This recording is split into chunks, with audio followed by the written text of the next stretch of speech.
ఓం శ్రీ సాయిరామ్.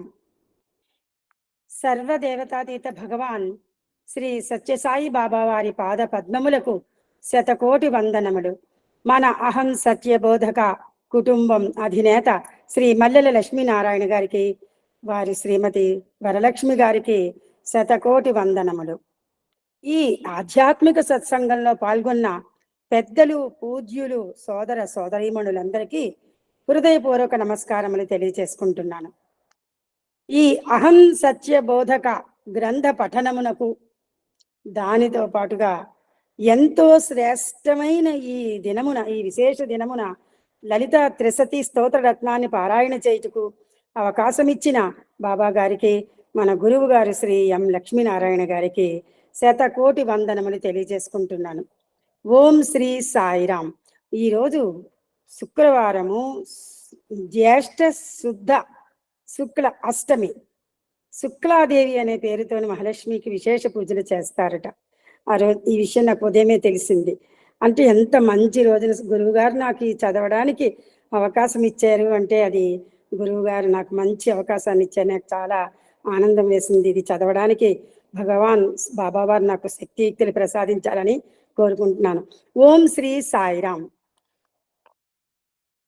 ఓ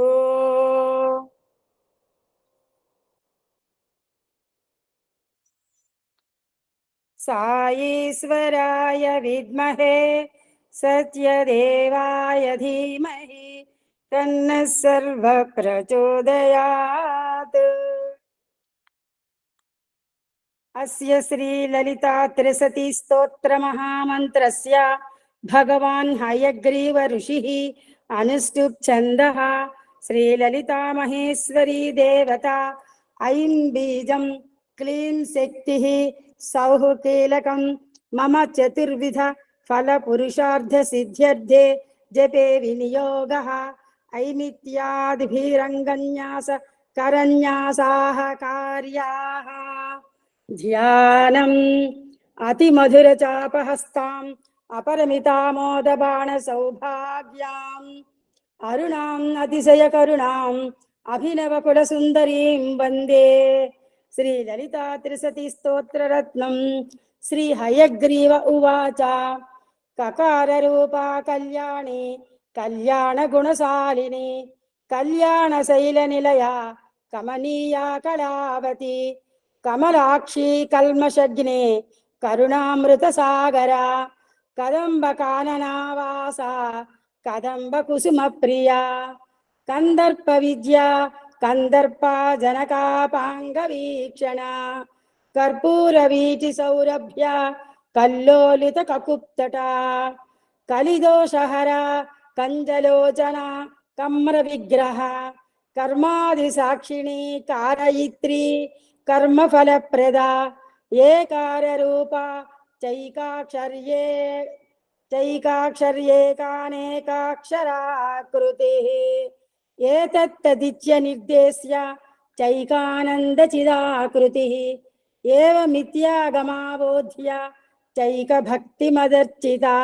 ఏకాగ్రచిత్త నిర్ధ్వాత నిర్ధ్యాత చైషణారహితా ధృత ఏలా సుగంధి చికురా చైనః కూట వినాశిని ఏకభోగ చైకరస చైకైశ్వర్య ప్రదాయిని ఏకాతపత్ర సామ్రాజ్య ప్రదా చైకాంత పూజిత ఏధమాన ప్రభా చైజా ధనే జగదీశ్వరి ఏక వీరాది సంసేవ్య చైక ప్రాభవశాలిని ఈకార రూపిణి సిత్రి చేప్సితార్థ ప్రదాయిని ఈదృగిజ్య వినిర్దేశ్య చేస్వరత్వ విధాయిని ఈశానాది బ్రహ్మమయీ చేసత్వాద్యష్ట సిద్ధిదా ఈ క్షిత్రీక్షణ సృష్టాండ కోటిరీశ్వర వల్లభ ఈడితా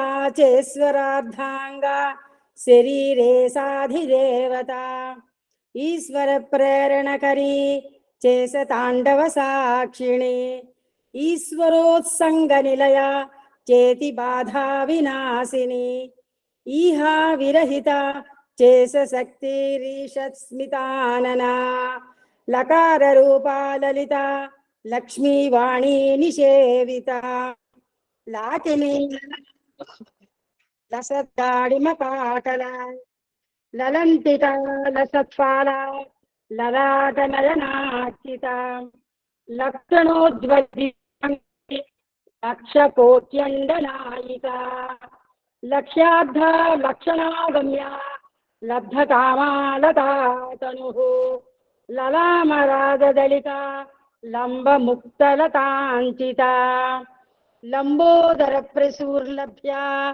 లజ్జాఢ్యాలయవర్జిత హ్రీంకార రూపా హ్రీంకార మంత్ర హ్రీం పదప్రియ హ్రీంకార బీజ హ్రీంకార నిలయ హ్రీంకార లక్షణ హ్రీంకార జప సుప్రీత హ్రీం మతి హ్రీం విభూషణ హ్రీం శీల హ్రీం పదారాధ్య హ్రీం గర్భ హ్రీం పదాభిధ హ్రీంకార వాచ్య హ్రీంకార పూజ్య హ్రీంకార పీఠిక హ్రీంకార వేద్య హ్రీంకార చింత్య హ్రీం హ్రీం శరీరిణి హకార రూపాహలధృతుత్తూజిత హరిణేక్షణ హరప్రియ హరారాధ్య హరిబ్రహ్మేంద్ర సేవిత హయరూఢా సేవితాంఘ్రిర్ హయమేధా సమర్చిత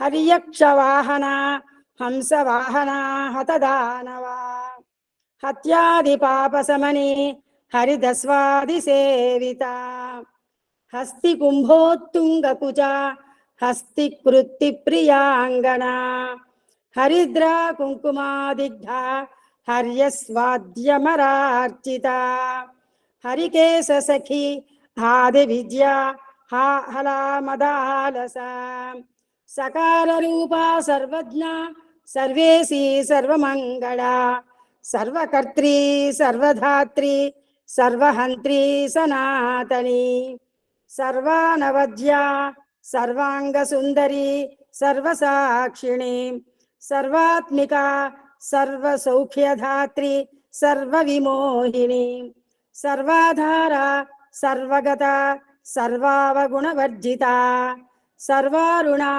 సర్వమాత సర్వాభరణభూషిత కకారార్ధ కాలహంత్రి కామేశీ కామితార్థద కామసంజీవిని కల్యా కఠినస్తనమండల కరబోరూః కళానాథముఖి కచజితాంబుదా కటాక్షస్యంది కరుణ కపాలీ ప్రాణనాయిక కారుణ్య విగ్రహ కాంత కాంతిధూత జపావళి కళాలాప కంబుకంటి కర నిర్జిత పల్లవ కల్పవల్లి సమభుజ కస్తూరి తిలకోజ్వల హకారార్ధ హంసగతిర్ హాటకాభరణోజ్వల హారాహారి కుచా భోగ హాకిని హల్యవర్జిత హరిత్పతి సమారాధ్య హఠాత్కార హతాసుర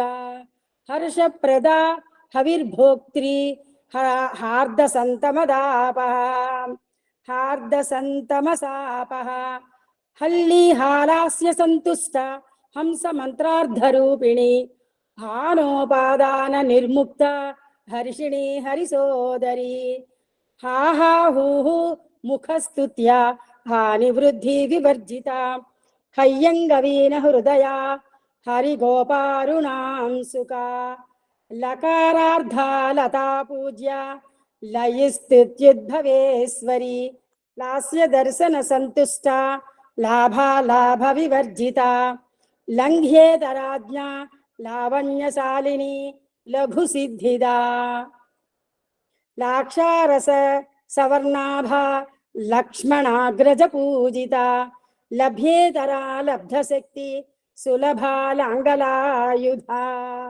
లగ్నచామరహస్త శ్రీ శారదా పరివీజిత లజ్జాపద సమారాధ్య లంపటాలకులేశ్వరి లబ్ధమానా లబ్ధరస లబ్ధ సంపత్సమున్నతి. హ్రీంకారిణి హ్రీంకారాది హ్రీం మధ్య హ్రీం శిఖామణి హ్రీంకారకుండాగ్నిశిఖా హ్రీంకార శశిచంద్రికా హ్రీంకార భాస్కర రుచిర్ హ్రీంకారాంబోధ చంచలా హ్రీంకార కందాం కురిత హ్రీంకారైకపరాయణ హ్రీంకార దీర్ఘికా హంసి హ్రీంకారోద్యానకేకిని హ్రీంకారారణ్యహరిణి హ్రీంకారావాళవల్లరి హ్రీంకార పంజరసుకి హ్రీంకారాంగణ దీపికా హ్రీంకార కందరా సింహి హ్రీంకారాంబుజ భృంగికా హ్రీంకార సుమనో మాధ్వి హ్రీంకార తరుసారికా సకారాఖ్యా సమరస సకలోత్తమ సంస్తుత సర్వ వేదాంత తాత్పర్య భూమి సదాశ్రయ సకలా సచిదానంద సాధ్వీ సద్గతిదాయిని సనకాధి ముని ధ్యేయ సదాశివ కుటుంబిని సకలాధిష్టాన రూప సత్వరూప సమాకృతి సర్వ ప్రపంచ నిర్మాత్రి సమానాధిక వర్జిత సర్గోత్తుంగా సంగహీన సద్గుణా సకలేస్తదా కకారిణి కావ్యలోల కామేశ్వర మనోహర కామేశ్వర ప్రాణనాడి కామేశోత్సంగవాహిని కామేశ్వర లింగితాంగి కామేశ్వర సుఖప్రదా కామేశ్వర ప్రణయని కామేశ్వర విలాసిని కామేశ్వర తపస్సిద్ధి కామేశ్వర మనః ప్రియా కామేశ్వర ప్రాణనాథ కామేశ్వర విమోహిని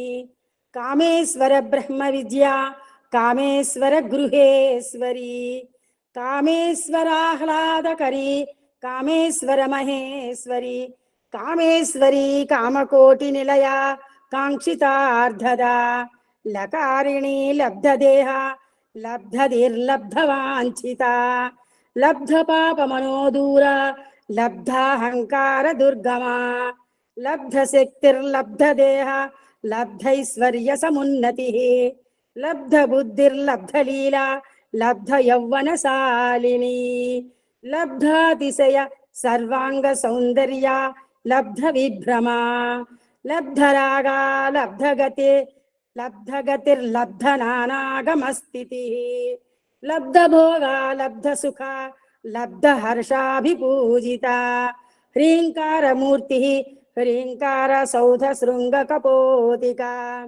హ్రీంకార దుగ్ధాబ్ధి సుధా హ్రీంకార కమలేందిర హ్రీంకార మణిదీపార్చి హ్రీంకార తరుసారిక హ్రీంకార పేటకమణిహిర్ హ్రీంకారాదర్శదం బింబికా హ్రీంకారాదర్శ బింబికా హ్రీంకార కోశాశిలత హ్రీంకారాస్థాన నర్తకి హ్రీంకార సుక్తికా ముక్త మణిర్హ్రీంకార బోధిత హ్రీంకారమయ సౌవర్ణ స్తంభ విద్రుమ పుత్రిక హ్రీంకార వేదోపనిషది హ్రీంకార ధ్వర దక్షిణ హ్రీంకార నందనారామ నవకల్పక వల్లరి హ్రీంకార హిమవద్గంగా హ్రీంకారార్ణవ కౌస్తుభ హ్రీంకార మంత్ర సర్వస్వం హ్రీంకార పరసౌఖ్యదా ఇదం తే మయా ఖ్యాతం దివ్య నామ్నాం సతత్రయం రహస్యాతి రహస్యత్వా గోపనీయం మహామునే శివవర్ణాని నామాని శ్రీదేవి కథితాని వై సత్యక్షరాణి నామాని కామేశా కథితాని ఉభయాక్షర నామాని యుభాభ్యాం కథితాని వై తదన్యైర్గ్రథితం స్తోత్ర మేతస్య సదృశం కిము నానేన సదృశం స్తోత్రం శ్రీదేవి ప్రీతిదాయకం లోకత్రయేపి కళ్యాణం సంభవేన్మాత్ర సంశయః ఇతి హయముఖ గీతం స్తోత్రరాజం నిశమ్య ప్రగణిత కలుషో భూచిత్త పర్యాప్తినేత్య నిజ గురు మథనత్వా కుంభ జన్మాత దుక్తేః పునరధికం రహస్యం జ్ఞాతుమేవం జగాద. ఓం శాంతి శాంతి శాంతి.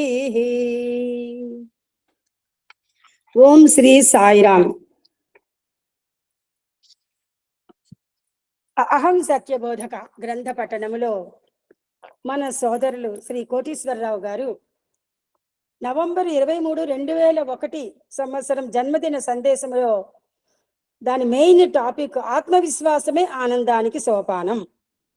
మనందరికీ ఉండవలసిన సెల్ఫ్ కాన్ఫిడెన్సే మనకి ఎంతో ఆనందం ఇస్తుంది అని స్వామి ప్రధానమైన అంశంగా తీసుకొని ఇందులో దానికి సంబంధించి రెలవెంట్గా ఎన్నో అంశములను ఆయన మనకి తెలియజేస్తున్నారు. అయితే మన సోదరులు నిన్న చెప్పిన దాంట్లో ఏంటంటే మనందరము కూడా సుఖము కంటే దుఃఖమే మనకు గొప్ప మిత్రుడు. తర్వాత శ్రద్ధ విశ్వాసములే భవానీ శంకరులు. మనం ఎవరైతే ఆత్మవిశ్వాసం ఆత్మగౌరవాన్ని మనం నిలుపుకుంటామో అలాంటి వ్యక్తులను అందరూ కూడా గౌరవిస్తారు అని ఇలాంటి అంశాన్ని తెలియజేశారు. తర్వాత సుఖ దుఃఖములు కష్టాలు వీటన్నిటి గురించి కూడా నిన్న ఎంతో చాలా మంచి మంచి ఉదాహరణలతోని ఉపమానాలతోని కూడా చాలా చక్కగా మన సోదరులు కోటీశ్వరరావు గారు తెలియజేశారు. ముఖ్యంగా కష్టములు వచ్చినప్పుడు మనము భగవంతుడిని వదలకూడదు. అంటే సుఖంగా ఉన్నప్పుడు మనం భగవంతుని కొడము, కష్టాలు వచ్చినప్పుడే భగవంతుని గుర్తు చేసుకుంటున్నాము. అలా కాకుండా నిరంతరము మనం దైవధ్యానం చేయాలి. ఆ కష్టములో కూడా మనం ఆనందం అనుభవించాలి. అది ఎప్పుడు మనం దుఃఖపడుతూ ఉండకూడదు. కోటీశ్వరరావు గారు చెప్పారు దుఃఖ భాగులు అని 6 రకాలని. అంటే వాళ్ళు ఎప్పుడూ దుఃఖంతో ఉంటూ 6 రకాల వాళ్ళు ఎలా ఉంటారు అనేది ఆయన ఎంతో చక్కగా మనకి విశదీకరించి చెప్పారు. అది నిన్నటి జరిగిన విషయము. ఈ రోజు ఈ జన్మదిన సందేశంలో స్వామి ఏం చెప్తున్నారో చూద్దాము. దైవంతో చేరికయే ఆనందము అనే అంశాన్ని స్వామి సందేశంలో చెప్తున్నారు. దైవంతో చేరికయే ఆనందం. చేరిక అంటే దగ్గర. మనము దేవుడికి దగ్గరగా ఉండాలి. ఆ దేవుడికి దగ్గరగా ఉండడానికే కదా మనం ఉదయం లేచిన తెంచి రాత్రి పడుకునే వరకు రకరకాల ఆధ్యాత్మిక కార్యక్రమములని మనం అన్ని నిర్వహించుకుంటున్నాము. అది ప్రతి వ్యక్తి కూడా తనకి అందుబాటులో ఉన్న ఆధ్యాత్మిక కార్యక్రమాన్ని ఎంచుకొని ఆ ఆధ్యాత్మిక తత్వంలో ఆయన ఆనందాన్ని అనుభవించే రకంగా మానవుడు మనము చేస్తున్నాము. అలా ఉంటేనే ఆనందం లభిస్తుందని స్వామి అంశంలో తెలియజేస్తున్నారు. అదేంటో ఒకసారి మనం తెలుసుకుందాం. సాయిరాం.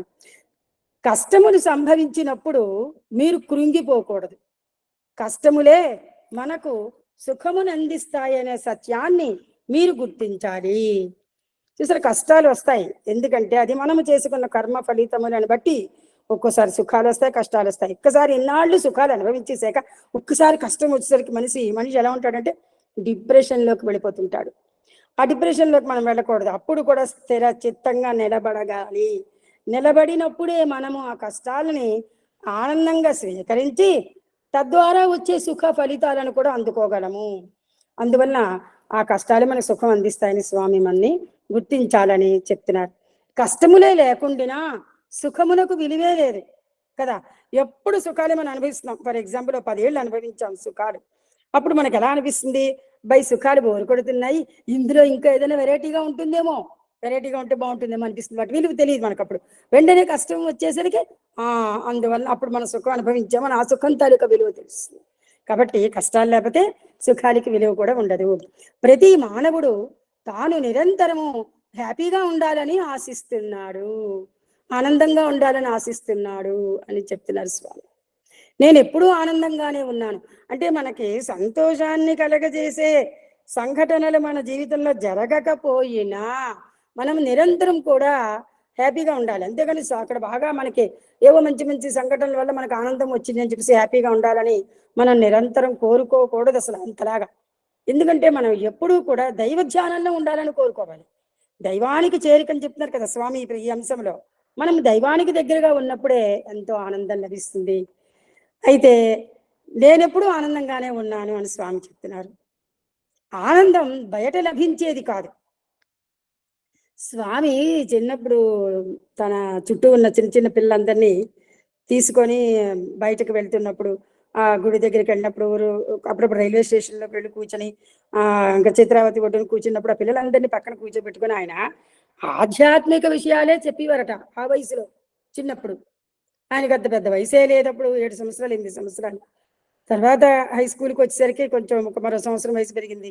కానీ ఈ వయసులో ఆయన ఆధ్యాత్మిక అంశాలని ఆయన చర్చిస్తున్నప్పుడు ఫస్ట్ ఆఫ్ ఆల్ గురువు స్వామి ఈ పిల్లలందరినీ కూర్చోబెట్టి ఒక విషయాన్ని తెలియజేశారట. సత్యమునే మీరు మాట్లాడవలెను అని. ఫస్ట్ చిన్నప్పుడు అంటే చిన్న పిల్లలు కదా, వాళ్ళకి సత్యం నిజం చెప్పడం అంటే ఏంటి అని వాటికి ఉదాహరణలన్నీ స్వామి చెప్తుంటే ఆ తోటి ఫ్రెండ్స్ అందరూ మనం అలా రోజు నిజం చెప్తూ మనం నిలబడగలమా, అంత చిన్న వయసులో వాళ్ళకి ఆలోచనని స్వామి అప్పట్లో క్రియేట్ చేసి ఎంతమందికో స్పిరిచువల్ టీచింగ్స్ అన్నీ చెప్పేవారట. అలాగా స్వామి ఆ వయసు నుంచి ఆయన ఆనందంగా ఉంటూ ఆయన మనందరినీ ఆనందంగా ఉంచడానికి ఆయన ఎంతో ఆనందంగా ఉన్నారని చెప్తున్నారు. ఆనందం బయట లభించేది కాదు, మనకి బయట ఎక్కడ దొరకదు, వెళ్ళిపోతే అది మనకి మనము పొందాలి, మన అనుభూతి ద్వారా మన అనుభవం ద్వారా పొందవలసింది. అలా రావాలంటే ఏంటి, దైవంతో చేరికయే ఆనందము అని చెప్పారు. తర్వాత మనము దైవంతో చేరిక అంటే భగవత్ సాన్నిధ్యమును అది మనకి అందిస్తుంది అన్నమాట. Happiness is union with God అని మళ్ళీ కూడా స్వామి చెప్తున్నారు. అది ఎలాగా మనకి భగవంతుడికి దగ్గరగా ఉన్నప్పుడు ఆయన సన్నిధానములో మనం ఏదైనా ఒక ఆధ్యాత్మిక కార్యక్రమం, భజన, సత్సంగం, లేదా ఇంకోటి ఏదో కార్యక్రమం మనం చేసుకుని, లేదా మనం ఏదైనా భగవంతుడిని ధ్యానం చేసుకోవడం, లేదా మనం ఏదైనా పారాయణ చేసుకోవడం, చదువుకోవడం, ఇలాంటివి ఏది చేసినా మనం భగవంతుడికి దగ్గరగా ఉండడమే మనకు ఆనందము. కానీ మానవుడు ఆనందము తనకంటే వేరుగా ఉన్నదని విశ్వసించి దానిని పొందుటకు అనేక ప్రయత్నములు చేస్తున్నాడు. ఆనందం తను క్రియేట్ చేసుకోవాలి, తన ఆలోచించాలి. ఆనందంకి మనలో ఉన్నదాన్ని మనం వెతుక్కోవాలి. మన దాంట్లోనే మనకు దివ్యత్వం ఉంది, మన దివ్యత్వాన్ని మనం వెతుక్కోలేకపోతున్నాం. మూలాలు, మనలో ఉన్న మూలాలు మనం తెలుసుకోలేకపోతున్నాము. కానీ అది వేరుగా ఉంది, ఆనందం వేరుగా ఉన్నదని నమ్మి విశ్వసించి దానిని అనుభవించడానికి మానవుడు ఎన్నో ప్రయత్నాలు చేస్తున్నాడు, ఎన్నెన్నో యోచనలు చేస్తున్నాడు. కానీ ఎన్ని యోచనలు చేసినా ప్రయోజనం ఏమిటి అని స్వామి అడుగుతున్నారు. దీనికి సంబంధించి ఇక్కడ ఒక చిన్న విషయం ప్రస్తావన చేస్తున్నానండి. సాధారణంగా మనందరం కూడా మన అంతరంగంలో, మన మనస్సుల్లో, మన హృదయంలో మనం ఉంచుకున్న భగవంతుడు మన హృదయంలో నివాసమే ఉన్నాడు. అది మనం కనుక్కోవాలి. ఆ మూలాన్ని మనం కనుక్కోవడానికి మనం ఏం చెయ్యాలి, మనం జరిపే అన్వేషణ మనమే తెలుసుకోవాలి, శోధించుకోవాలి. అంతేకాని స్వామి చెప్పారు ఆనందం బయట కనిపించదని. అప్పుడు ఆనందాన్ని అనుభవించడానికి మనం ఏమిటి చేయాలంటే ఈ మూలాలన్నీ కనుక్కోవడం మనం చేసే ప్రయత్నం. దీన్ని ఏంటంటారట, ఒక రకమైన అన్వేషణ అనుకోవచ్చు పెద్దవాళ్ళు చెప్పే పదాలైతే. మనమైతే వెతుక్కోవాలి. కాబట్టి దాన్ని ఆధ్యాత్మిక ప్రయాణం అనే ఒక మహానుభావుడు చెప్పేట. ఆధ్యాత్మిక ప్రయాణం ఇప్పుడు మనందరం చేస్తున్నది అదే. ఇందులో ఉన్న వాళ్ళే కాదు, ఇంకా మనకు తెలిసిన కోట్లాది మంది అనేక రకాలైన భక్తులందరూ చేస్తున్నది ఆధ్యాత్మిక ప్రయాణమే. కానీ మనం ఏంటంటే ఇక్కడ ఆ మూలాలు మనం చేరుకోవాలి. చేరుకోవడం మనం ఏం చేయాలి, బాగా సాధన చేయాలి. ఆ మూలాలు మనం కానీ చేరుకుంటే మనం ఇంకా బయట ఎక్కడైనా ఆనందం దొరుకుతుందా అని మనం శోధన చెయ్యము అని చెప్తున్నారు. మనం ఇంకెక్కడ కూడా బయట ఆనందం దొరుకుతుందా లేదా అని శోధించే పరిస్థితి రాదు. కాబట్టి ఇక్కడ మనం ఏంటంటే ఈ ఆధ్యాత్మిక ప్రయాణంలో ఒక విషయం గుర్తించుకోవాలి. ఇదంతా మనకు తెలిసినదే. వాటి పట్ల సాధన చెయ్యాలి మనం. అవి ఏమిటంటే ముఖ్యంగా మనం మన పట్ల, మన చుట్టూ ఉన్నవారి యందు దయ, సానుభూతి, కరుణ ఇవన్నీ కలిగి ఉండాలి. తర్వాత ఇతరుల కష్టాలలో, సంతోషాలలో పాలు పంచుకోవాలి. ముఖ్యంగా ఒకరికి ఎవరికైనా కష్టం వచ్చిందంటే మనము దూరాభారంలో ఉంటే మనం వాళ్ళకి ఫోన్ చేసో ఎవరి ద్వారానైనా వాళ్ళ విషయ సమాచారం సేకరించి మనము ఇక్కడ ఉండి ఈ మధ్య అంతా మన గురువు గారు చాలా మంది సత్సంగంలో చెప్తున్నారు, మనం ఇక్కడ ఉండి ప్రార్థన చేయాలి. శ్లోకా సమస్త సుఖినో భవంతు అంటున్నాం. తర్వాత ఇంకా అందరూ వాళ్ళు బాగుండాలి, వాళ్ళకి క్షేమంగా ఇంటికి వచ్చేయాలి, వాళ్ళ ఇంట్లో ఆరోగ్యంగా ఉండి వాళ్ళ కుటుంబ సభ్యులతో ఆనందంగా గడపాలి అని మనం ఇలాంటి ప్రార్థనలన్నీ కూడా మనం చేస్తున్నాము. తర్వాత ఇతరుల కష్టాల్లో సుఖాల్లో పాలు పంచుకోవడం, దయతో కూడిన పనులు చేయడం అందరి పట్ల కూడా. తర్వాత మన చుట్టూ ఉన్న వారి కోసం మనం సాయం చేయడంలో ఎంతో ఆనందాన్ని మనం పొందుతున్నాం కదండి. ఈ రోజు మనం ఎవరికైనా చిన్న హెల్ప్ చేస్తే అది మనం ఎలా హెల్ప్ చేస్తున్నాము, ప్రతిఫలాపేక్ష లేకుండా నిస్వార్థరహితంగా చేస్తున్నాం. కాబట్టి అది మనకి ఎంతో ఆనందాన్ని ఇస్తుంది. మన మనస్సులో ఏ ఆలోచన లేకుండా హృదయంలోంచి వస్తుంది. హార్ట్ఫుల్ గా వాళ్ళు ఆ సహాయం చేస్తే వాళ్ళకి ఆ సహాయం వల్ల అవతల వాళ్ళకి కూడా మంచి ప్రతిఫలం దొరుకుతుంది, మనకి కూడా మంచి ఆనందాన్ని, ఎంతో ఆనందాన్ని పొందుతాము. అందరితో మనం దయా, కరుణ, కనికరంతో ఉన్నామని మనం ఎప్పుడైతే భావిస్తున్నామో ఆనందం పొందుతున్నాము అంటే మనందరం కూడా ఈ ఆధ్యాత్మిక ప్రయాణంలో సరైన మార్గంలో ఉన్నట్లే అని నేను అనుకుంటున్నాను. ఈ చదవగానే నాకు అది గుర్తుకు వచ్చిందండి. సాయిరాం. ఇంకా ఏంటంటే వాళ్ళ గురువు గారు ఒక మనకి ఇందాక వీడియో పెట్టారండి. అందులో చూసారా స్వామి చెప్తున్నారు, కేవలం మనం ఆధ్యాత్మిక ప్రయాణంలోని ఆధ్యాత్మిక చర్యలు మనం చేసేవి ఏంటంటే కేవలం పూజలు అర్చనలు అవే కాదండి. గంటల సేపు పూజలు పారాయణలు చేయక్కర్లేదు, పూజలు అర్చనలు చేసుకోక్కర్లేదు. అవే మనం ఆధ్యాత్మికం అనుకోకూడదు. పైన కూడా మనం ఆచరించవలసిన ఆధ్యాత్మిక చర్యలన్నీ ఉన్నాయి. ఇప్పుడు మన మీద చెప్పినవన్నీ ఇవన్నీ మనం చేస్తున్నవే, రోజు తెలుసున్నవే. అయినా ఒకసారి మళ్ళీ పునశ్చరణలన్నీ నాకు గుర్తుకొచ్చాయి, చెప్తున్నానండి. అయితే ఈ ఆధ్యాత్మిక ప్రయాణాలు మనం మీదవన్నీ చేస్తున్నాం కాబట్టి ఖచ్చితంగా మనందరం మన ఆధ్యాత్మిక ప్రయాణంలో చాలా సక్సెస్ఫుల్గా వెళ్తున్నామని నేను భావిస్తున్నాను. ఇంకా ఏంటంటే మనం పూజలు చేయలేదని మనం బాధపడద్దు. ఆ గురువు గారు పెట్టిన దాంట్లో ఇంకా నాకు చదివితే మంచి చాలా సంతోషం వేస్తుంది. అది చూడగానే ఏంటంటే మంచిలోనే చెడు చూస్తున్నారు. మనం ఏదైనా ఒక మంచి పని చేస్తాం, వీళ్ళని చెప్పి అందరూ ఎన్ని అదేదో సామె చెప్తారు, పూర్వం పెద్దవాళ్ళు చెప్పేవారు, కొడుకుడు ఎక్కడ పీకుతున్నారు అన్నట్టు. వాళ్ళు మనం మంచి పనులు చేస్తే వాళ్ళు విమర్శించారని మనం మానేయం కదండి. మనం మళ్ళీ ఆ మంచి పనులే చేస్తాం. ఎందుకు? మనకు అవి సహజ సిద్ధంగా వచ్చిన కార్యక్రమాలు కనుక. మంచిలో చెడు చూస్తున్నారు, చెడులో మంచి చూడటం ఎవరు లేదు అని స్వామి ఆ గురుగారు పెట్టిన వీడియోలో చూశాను, అది చెప్పారు ఇక్కడ. అది చాలా బాగుంది నిజంగా. తర్వాత ఈ జన్మదిన సందేశంలో మళ్ళీ కొద్దాం. ఈ తర్వాత పేరా అండి 229 సాయిరామ్ దాని పేజీ చెప్పలేదు. ఈ లోక సంబంధమైన విషయాలన్నీ దుఃఖమునే అందిస్తాయి. అంటే మనకి ఈ ఐహిక వాంఛలన్నీ కూడా మనకి దుఃఖాన్ని అందిస్తున్నాయి. కానీ మనం వాటి మీద మనకి బాగా ఎక్కువ మోహం ఎక్కువైపోయి వాటిని ఎంజాయ్ చేయడానికే చూస్తున్నాం. అయితే ఆ దుఃఖములోనే ఆనందము కూడా నిండి ఉన్నది. అక్కడ కూడా ఆనందం ఉంటుంది. వాటి వల్ల మనకి పర్యవసానం ఫలితాలు ఎలా ఉన్నా అందులో ఒక ఆనందం అనుభవిస్తున్నామనే అని చెప్తున్నారు స్వామి. ఆ దుఃఖంలో కూడా ఆనందం నిండుందని. కనుక సుఖ దుఃఖములను రెండింటిని సమత్వంతో స్వీకరించాలి. రెండు కూడా మనం ఈక్వల్గా చూసుకోవాలి, బ్యాలెన్స్గా. సుఖం వచ్చినప్పుడు ఆనందిస్తున్నాం, దుఃఖం వచ్చినప్పుడు దాన్ని కూడా అనుభవించి ఉండాలి. నిరంతరము ఆనందంగా ఉండాలి, అప్పుడు ఇప్పుడు కూడా. ఏవో కొన్ని భౌతికమైన కష్ట నష్టములు సంభవించవచ్చు. సాధారణంగా మనకి కష్ట నష్టాలు భౌతికంగా వస్తుంటాయి. ఏవో ఎక్కడో రోజు ప్రతిరోజు లేచి ఇవాళ సవ్యంగా గడిచిపోవాలి. మనం స్వామికి ఉదయం లేవగానే దండం పెడతాం. ఈ రోజు మా చేత ఎవరిని మాటలు చెడ్డ మాటలు మాట్లాడకుండా వచ్చేటట్టు చేయి స్వామి, వాళ్ళు మమ్మల్ని ఎవరిని కూడా ఏమీ చెడ్డగా అనుకోకూడదు. ఇలా ఏవో రకరకాలు అనుకొని మనం లేస్తాం ఉదయాన్నే. కానీ అప్పుడప్పుడు మనకు తెలియకుండా కొన్ని ఉంటాయి. వాటిని పూర్వం కర్మ బట్టి వచ్చే ఫలితాలు పూర్వం మనకి తెలియకుండా అవి మనకేమి సంబంధం లేకుండా కొన్ని కొన్ని జరుగుతుంటాయి సంఘటనలు. అవి మనం అందరం ఫేస్ చూస్తుంటాం. వాటిని ఆగామి కర్మలు అంటారని మా పెద్దవాళ్ళు అనేవారు. వాటికి మనం విచారించకూడదు. కష్టములే ఆనందములకు ప్రథమ సోపానములని విశ్వసించాలి. అయితే మనకు అనుకోకుండా అలా వచ్చిన ఆ దుఃఖాల నుండి ఆ కష్టాల నుండి కూడా మనము బయటపడడానికి మన పెద్దవాళ్ళు మనకు చెప్తుంటారు, సమస్య ఎక్కడుందో పరిష్కారం అక్కడే ఉంది, వెతుక్కోవాలి అన్నట్టుగా. అలాంటప్పుడు మనం అక్కడే పరిష్కారం వెతుక్కుంటే తద్వారా మనకి ఆ పరిష్కారం దొరికి మనకి ఆ కష్టము తర్వాత దుఃఖం తర్వాత ఆనందం కూడా దొరుకుతుంది. అదే ఆనందమునకు ప్రథమ సోపానాలని మనం నమ్మాలి అని స్వామి చెప్తున్నారు. పాండవులు 14 సంవత్సరములు కష్టములను అనుభవించటం చేతనే కృష్ణుడు వారి ఇంట వెంట జంట ఉండి కడపటికి వారికి విజయం చేకూర్చాడు. కష్టములందు దైవం యొక్క సహాయము తప్పక ఉంటుంది. చూసారు, పాండవులందరికీ కూడా నిరంతరము కృష్ణుడు వాళ్ళ వెనకాతలే ఉండి వాళ్ళకి చివర కురుక్షేత్ర యుద్ధం అయ్యే వరకు కూడా వాళ్ళతోనే ఉండి వాళ్ళని కాపాడుతూ వాళ్ళకి విజయం చేకూర్చాడు. అందువల్ల ఏంటంటే కష్టములప్పుడు మనకి దైవం యొక్క సహాయం తప్పక ఉంటుంది.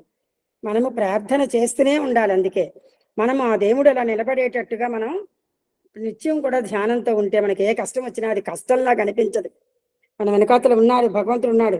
పోనీ భగవంతుడు నమ్మినప్పుడు ఏదో శక్తి మనకు ప్రేరేపిస్తుంది కదా, ఆ శక్తి ఉంది అని మనం అనుకుంటాం. అలాగే మనం స్వామిని అలాగే అనుకుంటున్నాం కదా. ఇప్పుడు అందరం మన వెంట జంట ఉండి స్వామి మనతోనే వెనకాతలు ఉంటారు. మనతోనే మనం ఒక అడుగు వెళ్ళి ఒక పని చేసేసరికి స్వామి మన దగ్గర పక్కనే ఉంటారు. ఆ పని చక్కగా విజయవంతంగా జరగడానికి కూడా మనకి స్వామి మనకి వెంటనే అక్కడ ఏదో ఒక దిశానిర్దేశం వెంటనే మనకి స్ఫురింపజేస్తారు స్వామి. తర్వాత పేర అలనాడు పాండవులు first God, next world, last I. మొట్టమొదట భగవంతుడు, తరువాత ప్రపంచము, చివరకు నేను. అంటే పాండవులు వాళ్ళు ఏం పని చేసినా, ఏ చర్యలు చేపట్టినా, ఏం చేసినా ఏంటంటే వాళ్ళు ఫస్ట్ భగవంతుడే, కృష్ణ భగవానుడే. వాళ్ళు చేసే ప్రతిదీ కృష్ణ పరమాత్మకి తెలియచేయాలి. తర్వాత నెక్స్ట్ వరల్డ్, తర్వాత మిగిలిన విషయాలు, చివరకు నేను. అప్పుడు నా వరకు వస్తుంది, నేనేమిటి చెయ్యాలి అని వాళ్ళు నమ్మారు, విశ్వసించారు. ముందు భగవంతుణ్ణి పెట్టుకున్నారు ఆయన వాళ్ళు పాండవులు. తరువాత ప్రపంచాన్ని పెట్టుకొని నేను అనే అహంకారాన్ని మరింత వెనక్కి నెట్టారు. ఈ నేను అనేదే మనం తప్పించుకోవాలి. అంటే అహంకారం, నేనే చేస్తున్నాను, నేను చేయడం ఏంటి, అంత స్వామి చేయిస్తున్నారు. ఈరోజు నేను నిజంగా లలిత త్రిశతి ఇలాగా చదువుకుంటాను అని ఈ రోజు నేను 5 రోజులే ప్రాక్టీస్ చేస్తున్నా, ఇలా చదువుతాను అంటే స్వామి ప్రేరేపణ. స్వామి ఎదురుకుండా ఉన్నారు ఆయన, స్వామి మీరే చేయించండి అంటే ఆయనే చేయిస్తారు. అలాగా మనము ఆ భగవంతుడిని ముందు పెట్టుకోవాలి, తర్వాత నేను ఇది చేయాలి, నేనేమిటి చేస్తాను, తర్వాత నా పనులన్నీ చక్క పెట్టుకోవాలి. లాస్ట్లో మనకి ఐ అన్నదానికి మనం తర్వాత 3వ ప్లేస్లో ప్రయారిటీ ఇవ్వాలి. వెనక్కి నేననే అహంకారాన్ని మరింత వెనక్కి నెట్టేశారు అప్పుడు పాండవులు. కానీ కౌరవులు చేసిన పని ఏమిటి, first I, next world, last God. మొట్టమొదటి నేను, తరువాత ప్రపంచము, చివరకు భగవంతుడని భావించారు. కానుకనే వారు అపజయాన్ని పొందారు. వారికి ఆనందం ఏమాత్రమూ చిక్కలేదు. దైవత్వాన్ని సమీపంగా చేసుకున్న వారికి ఆనందము ఎప్పుడూ నిండుగా ఉంటుంది. అది కౌరవులు వాళ్ళు ఏం చేశారంటే అహంకారంతో మేమే చేయాలి అని ఎన్ని రకాలుగా మార్చాలని కృష్ణ పరమాత్మ ప్రయత్నాలు చేసినప్పటికీ ఆఖరికి యుద్ధ పరిస్థితులు, యుద్ధ వాతావరణం కల్పించే వరకు వాళ్ళు వెళ్ళిపోయి అక్కడ యుద్ధం చేసుకున్నారు. అక్కడికి దైవానికి దగ్గరగా వాళ్ళు రాలేదు. దైవత్వాన్ని సమీపంగా చేసుకున్న ఆనందం ఎప్పుడూ నిండుగా ఉంటుంది అని దీన్ని బట్టి మనం తెలుసుకోవచ్చు. వారికి ఆనందం ఏమాత్రం దొరకలేదు కదండి కౌరవులకి ఆ రకంగా. అది స్వామి దైవంతో చేరికయ్యే ఆనందము అన్న అంశంలో తెలియజేశారు. తరువాతి అంశము హృదయమే భగవంతుని నివాసం. మన పూర్వీకులు దైవాన్ని ఏ రీతిగా ఆరాధించారు, అది మన పూర్వం వాళ్ళు ఇంచుమించు పూర్వ కృతయుగం నుంచి అప్పటి నుంచి ఇంకా తర్వాత వచ్చే వరకు పూర్వులందరూ కూడా భగవంతుని ఏ రకంగా కొలిచారు. సత్యమునే ప్రత్యక్ష దైవంగా స్వాగతించి తమ హృదయమే భగవంతునికి సింహాసనంగా భావించి త్యాగం అనే పుష్పంతో ఆరాధించారు. అది వాళ్ళు ముఖ్యంగా వాళ్ళు ఏం చేశారంటే అప్పుడు వాళ్ళందరూ కూడా సత్యాన్నే నమ్మారు. నిజాన్నే వాళ్ళు ఆధారంగా చేసుకొని దాన్నే భగవంతుడుగా ఆహ్వానించుకొని వాళ్ళు తమ హృదయంలో భగవంతుణ్ణి సింహాసనంగా పెట్టి ప్రతిష్ఠించుకొని త్యాగాలు చేశారండి. వాళ్ళు ఎన్నో త్యాగాలు చేశారు. ఆ తరాల్లో, ఆ యుగాల్లో పుట్టిన మానవులు కూడా త్యాగాలు చేసి, తపస్సులు చేసి, కందమూలాలు తింటూ, వాళ్ళకి భవనాలు, ఈ ఇంద్రభవనాలు ఏమీ లేవు, ఏ సుఖాలు లేని పరిస్థితుల్లో వాళ్ళు ఎంతో ఆనందంగా త్యాగాలు చేసి ఆరాధించారు. త్యాగం అనే పుష్పంతో ఆరాధించారట. ఇక్కడ కంపారిజన్ స్వామి ఆ రకంగా మనకు తెలియజేస్తున్నారు. అట్టి విశిష్టమైన ప్రార్థన వల్లనే ఆనాటి మహనీయులు దివ్యత్వాన్ని పొందగలిగారు. అది అంతటి వాళ్ళు కాబట్టి వాళ్ళు ఎంతో మహనీయులయ్యారు. వాళ్ళ ప్రార్థనల వల్ల ఎంతో మంచి దివ్యత్వాన్ని కూడా వాళ్ళు పొందగలిగారు. మీరు కూడా స్వామి మనకు కూడా చెప్తున్నారు, అట్టి పవిత్రమైన ప్రార్థన సల్పి భగవంతుణ్ణి మీ హృదయ పీఠంపై ప్రతిష్ఠించుకోవాలి. మన హృదయం మీద. అందుకే మన స్వామి హృదయ మందిరమే ఆవో సాయి అంటున్నాము, లేదా హృదయ మందిర్ సే మత్ జావో అని పాడుకుంటున్నాము. అందువల్ల బాబాని మన హృదయపీఠం మీద మనం ప్రతిష్ఠించుకుంటే మనము కూడా దివ్యత్వాన్ని పొందడానికి అవకాశం ఉంటుందని స్వామి చెప్తున్నారు. భగవంతుడు అనగా ఎవరు? భ అనగా కాంతి, గ అనగా వ్యాప్తి గావించటం, వాన్ అనగా సమర్థుడు. కాంతిని సర్వత్రా వ్యాప్తి గావించేవాడే భగవంతుడు. అతనికి ఎట్టి రూపము లేదు. తాను అణువు కంటే అతి సూక్ష్మమైన వాడు. అణువు కంటే చాలా చిన్నది భగవంతుడు, అణువు కంటే సూక్ష్మమైన వాడు. ఇలాంటి భగవంతునికి మీరు ఎట్టి రూపాన్ని నిర్ణయించగలరు? మనం అలాంటి భగవంతుడికి మనం ఏమైనా రూపం నిర్ణయించి పేర్లు మనం ఏమైనా నిర్ణయించగలమా? ఈ రూపం ఇలా ఉంటుంది, ఈ రూపం ఇలా ఉంటుందని. మీలో ఉన్న ఆత్మయే భగవత్ స్వరూపము అని స్వామి చెప్తున్నారు. మనలో ఉన్న ఆత్మ, ఈ ఆత్మే భగవత్ స్వరూపము.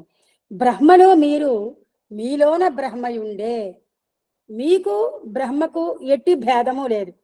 ఇట్టి భేదరహిత తత్వాన్ని మీరు విశ్వసించకపోవటం చేతనే దుఃఖానికి గురవుతున్నారు అని స్వామి చెప్తున్నారు. మనకి దేవుడికి వేరే భేదము లేదు. మనలోనే బ్రహ్మలోనే మనం. ఈ భేదరహిత అంటే భేదం లేని ఈ తత్వాన్ని మనము విశ్వసించకపోతే మనం దుఃఖానికి గురవుతాం. కాబట్టి మనము భేదరహిత తత్వాన్ని మనం నమ్మాలి. నమ్మితే మనకి తద్వారా ఆనందం కూడా లభిస్తుంది. భగవంతుని యొక్క రూపము ఇట్టిది అట్టిది అని ఎవరూ నిర్ణయించలేరు. అన్ని రూపములు భగవంతునివే. ఈరోజు మనం చాలా మంది గాడ్స్ పేర్లు వింటున్నాం. ఒక్కొక్కరికి ఒక్కో రకమైన పేరు.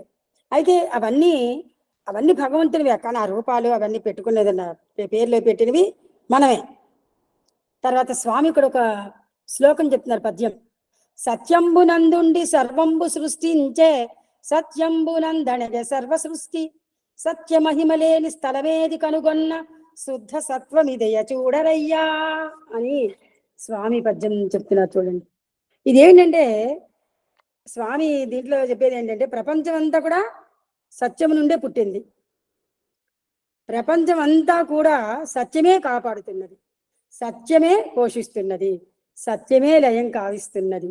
సృష్టి స్థితి లయ వీటి మూడింటిని కూడా కారణం సత్యమే. అట్టి సత్యాన్ని మీరు కూడా ఆధారం చేసుకోండి అని స్వామి చెప్తున్నారు. సత్యం ఎక్కడున్నది? సర్వత్రా వ్యాపించి ఉన్నది. సత్యం లేని స్థానమే లేదు. కనుకనే దైవం లేని స్థానం లేదు. భగవంతుడు సర్వవ్యాపకుడు. దీనిని పురస్కరించుకొనియే భగవద్గీత చెప్పింది. సర్వతః పాణిపాదం తత్సర్వతోక్షి శిరోముఖం సర్వతః శృతిమల్లోకే సర్వమావృత్య తిష్టతి. ఈ శ్లోకం మనం భగవద్గీతలో 13వ అధ్యాయంలో విన్నాం. సత్యమే అన్ని రూపములు దాల్చి ఉన్నది. సత్యస్వరూపమైన దైవత్వం మానవుడి అందే ఉన్నది. కానీ ఇట్టి సత్యాన్ని మానవుడు గుర్తించుకోలేక దివ్యత్వం తనకంటే వేరుగా ఉన్నదని భావించి కాలమును వ్యర్థం గావించే కర్మలను ఆచరిస్తున్నాడు. ఈ సత్యాన్ని మనిషి గుర్తించుకోలేక మనలో ఉన్న దివ్యత్వం వేరుగా ఉంది అని తన కాలాన్ని అంతటిని టైము, మనకి కాలము ఎంతో మనకి చాలా విలువైనది. ఈ రోజు మనకు గడిచిపోయిందంటే మన ఆయుష్లో ఓ రోజు వెళ్ళిపోయింది అప్పుడే. కాబట్టి మనం నిన్నటి రోజు అయిపోయింది, ఇవాళ రోజుని మనం ఇంకేదైనా చెయ్యాలి. అందుకే మన వాళ్ళు చెప్తారు, రేపు అనుకున్నది చేసేయాలి అర్జెంటుగానని. ఇప్పుడు అనుకున్న పని ఇప్పుడే చేసేయాలి మనం. అలాంటి కాలాన్ని వ్యర్థం గావించే కర్మలను ఆచరిస్తున్నాడు మనిషి. కాలముచే మారని, చరిత్రచే మాయని, ప్రళయముచే తరగని, సృష్టిచే పెరగని ఏ నిత్య సత్యమైతే ఉన్నదో అట్టి నిత్య సత్యమే ఆత్మతత్వము. ఇది కాలం వల్ల కానీ, చరిత్ర వల్ల కానీ, ప్రళయం వల్ల కానీ, సృష్టిచే 4 ఇది చెప్పారు అంశాలు. కాలం వల్ల ఏది మారిపోదు, చరిత్రతో ఇదేది మాసిపోదు. రెండు చరిత్రను మనం తోస్తాం కదా అని చెప్పి ఇది మూసేయడానికి లేదు. ప్రళయముచే తరగని, ప్రళయాలు వచ్చేసే కదా అని ఇదేమి తగ్గిపోతుందా? లేదు. అలానే సృష్టి జరుగుతున్నారు కదా అని పెరుగుతుందా? కాదు. ఏ నిత్య సత్యమైతే ఇదంతా కూడా నిత్య సత్యము కాబట్టి అదే ఆత్మతత్వము అని స్వామి చెప్తున్నారు. ఇంకా చావు పుట్టుకలేనట్టి శాశ్వతుండు, ఆది మధ్యాంతరహితుడు అనాదివాడు, తాను పుట్టక చావక చంపబడక ఆత్మరూపుడై అంతట వెలసియుండు. ఈ శ్లోకం మనం చాలాసార్లు ఈ సత్సంగంలోనే, ఈ అహం సత్యబోధక గ్రంథ పఠనములోనే ఎన్నోసార్లు విన్నాం. చావు పుట్టుకలు ఏవీ లేవు. ఆది మధ్యాంతరహితుడు అనాదివాడు, ఆయనకి ఆది మధ్యం అంతం లేదు. మొదటివాడు అతడే అనాదివాడు. వాళ్ళకి చావు పుట్టుకలు ఏవి, చంపబడాలి అవి లేవు. అన్ని ఆత్మరూపుడే అంతటా వెలసి ఉంది. అతను ఆత్మరూపంలో పరమాత్మ అంతటా నిండి ఉన్నాడు అని పద్యం. కనుక మానవుడు తాను వేరు, దైవం వేరు అనే ద్వైత భావాన్ని దూరంగా నెట్టాలి. అది భగవంతుడు వేరు నేను వేరు అనే ద్వంద్వ భావాలు మనం దూరంగా పెట్టుకోవాలి. దైవం తన హృదయమందే ఉన్నాడని విశ్వసించాలి. హృదయమే భగవంతుని నివాసం కనుక భగవంతుని కోసం బయట వెతకనక్కరలేదు. మన హృదయంలో మన భగవంతుణ్ణి మనము నిలుపుకొని ఉన్నప్పుడు మనము బయట భగవంతుని కోసం వెతుక్కోనక్కర్లేదు. మనం ఈరోజు ఒక భజన కార్యక్రమం చేస్తున్నాం, లేదా ఒక సత్సంగం ఇప్పుడు నిర్వహించుకుంటున్నాం. ఈ సత్సంగం నిర్వహించినంతసేపు కూడా మన దృష్టి, మన కాన్సన్ట్రేషన్ అంతా కూడా దీని మీదే ఉండాలి. అఫ్ కోర్స్ నా అభిప్రాయం మాత్రమేనండి నేను చెప్పేది. దీని మీద మనం ధ్యాస పెట్టుకుంటే ఆ భగవంతుడు మనతో ఉన్నాడు, మన హృదయంలోనే ఉన్నాడు అనే భావం మనలో వచ్చేస్తుంది ఆటోమేటిక్గా. ఎందుకంటేనండి ఈ గురువు గారు లలితా త్రిశతి చదువుతావమ్మా, చదువుతారా ఎవరైనా అంటే నేను పెట్టాను, స్వామి మీరు నాకు చదివిస్తారా అని ఆయన అడిగాను అక్కడ ఎదురుకుండా నించాను. నాకు నిజంగా చదివిస్తారేమో ఆత్మవిశ్వాసం వచ్చిందండి. ఆత్మవిశ్వాసంతో నేను నిన్నటికి 5 రోజులైంది అది చదివాను, ప్రాక్టీస్ చేశాను. అయితే అది చదివించడానికి స్వామి ఎంత సహకారం అందించాలి అంటే నా హృదయంలో నేను ఆయన ఉంచుకోవాలి.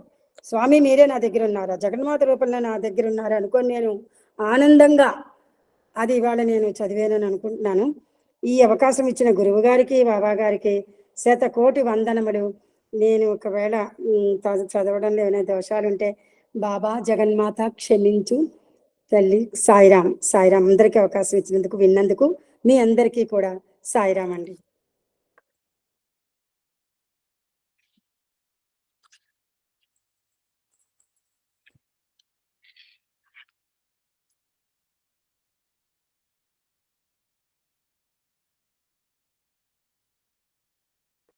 Thank you, madam. Thank you so much.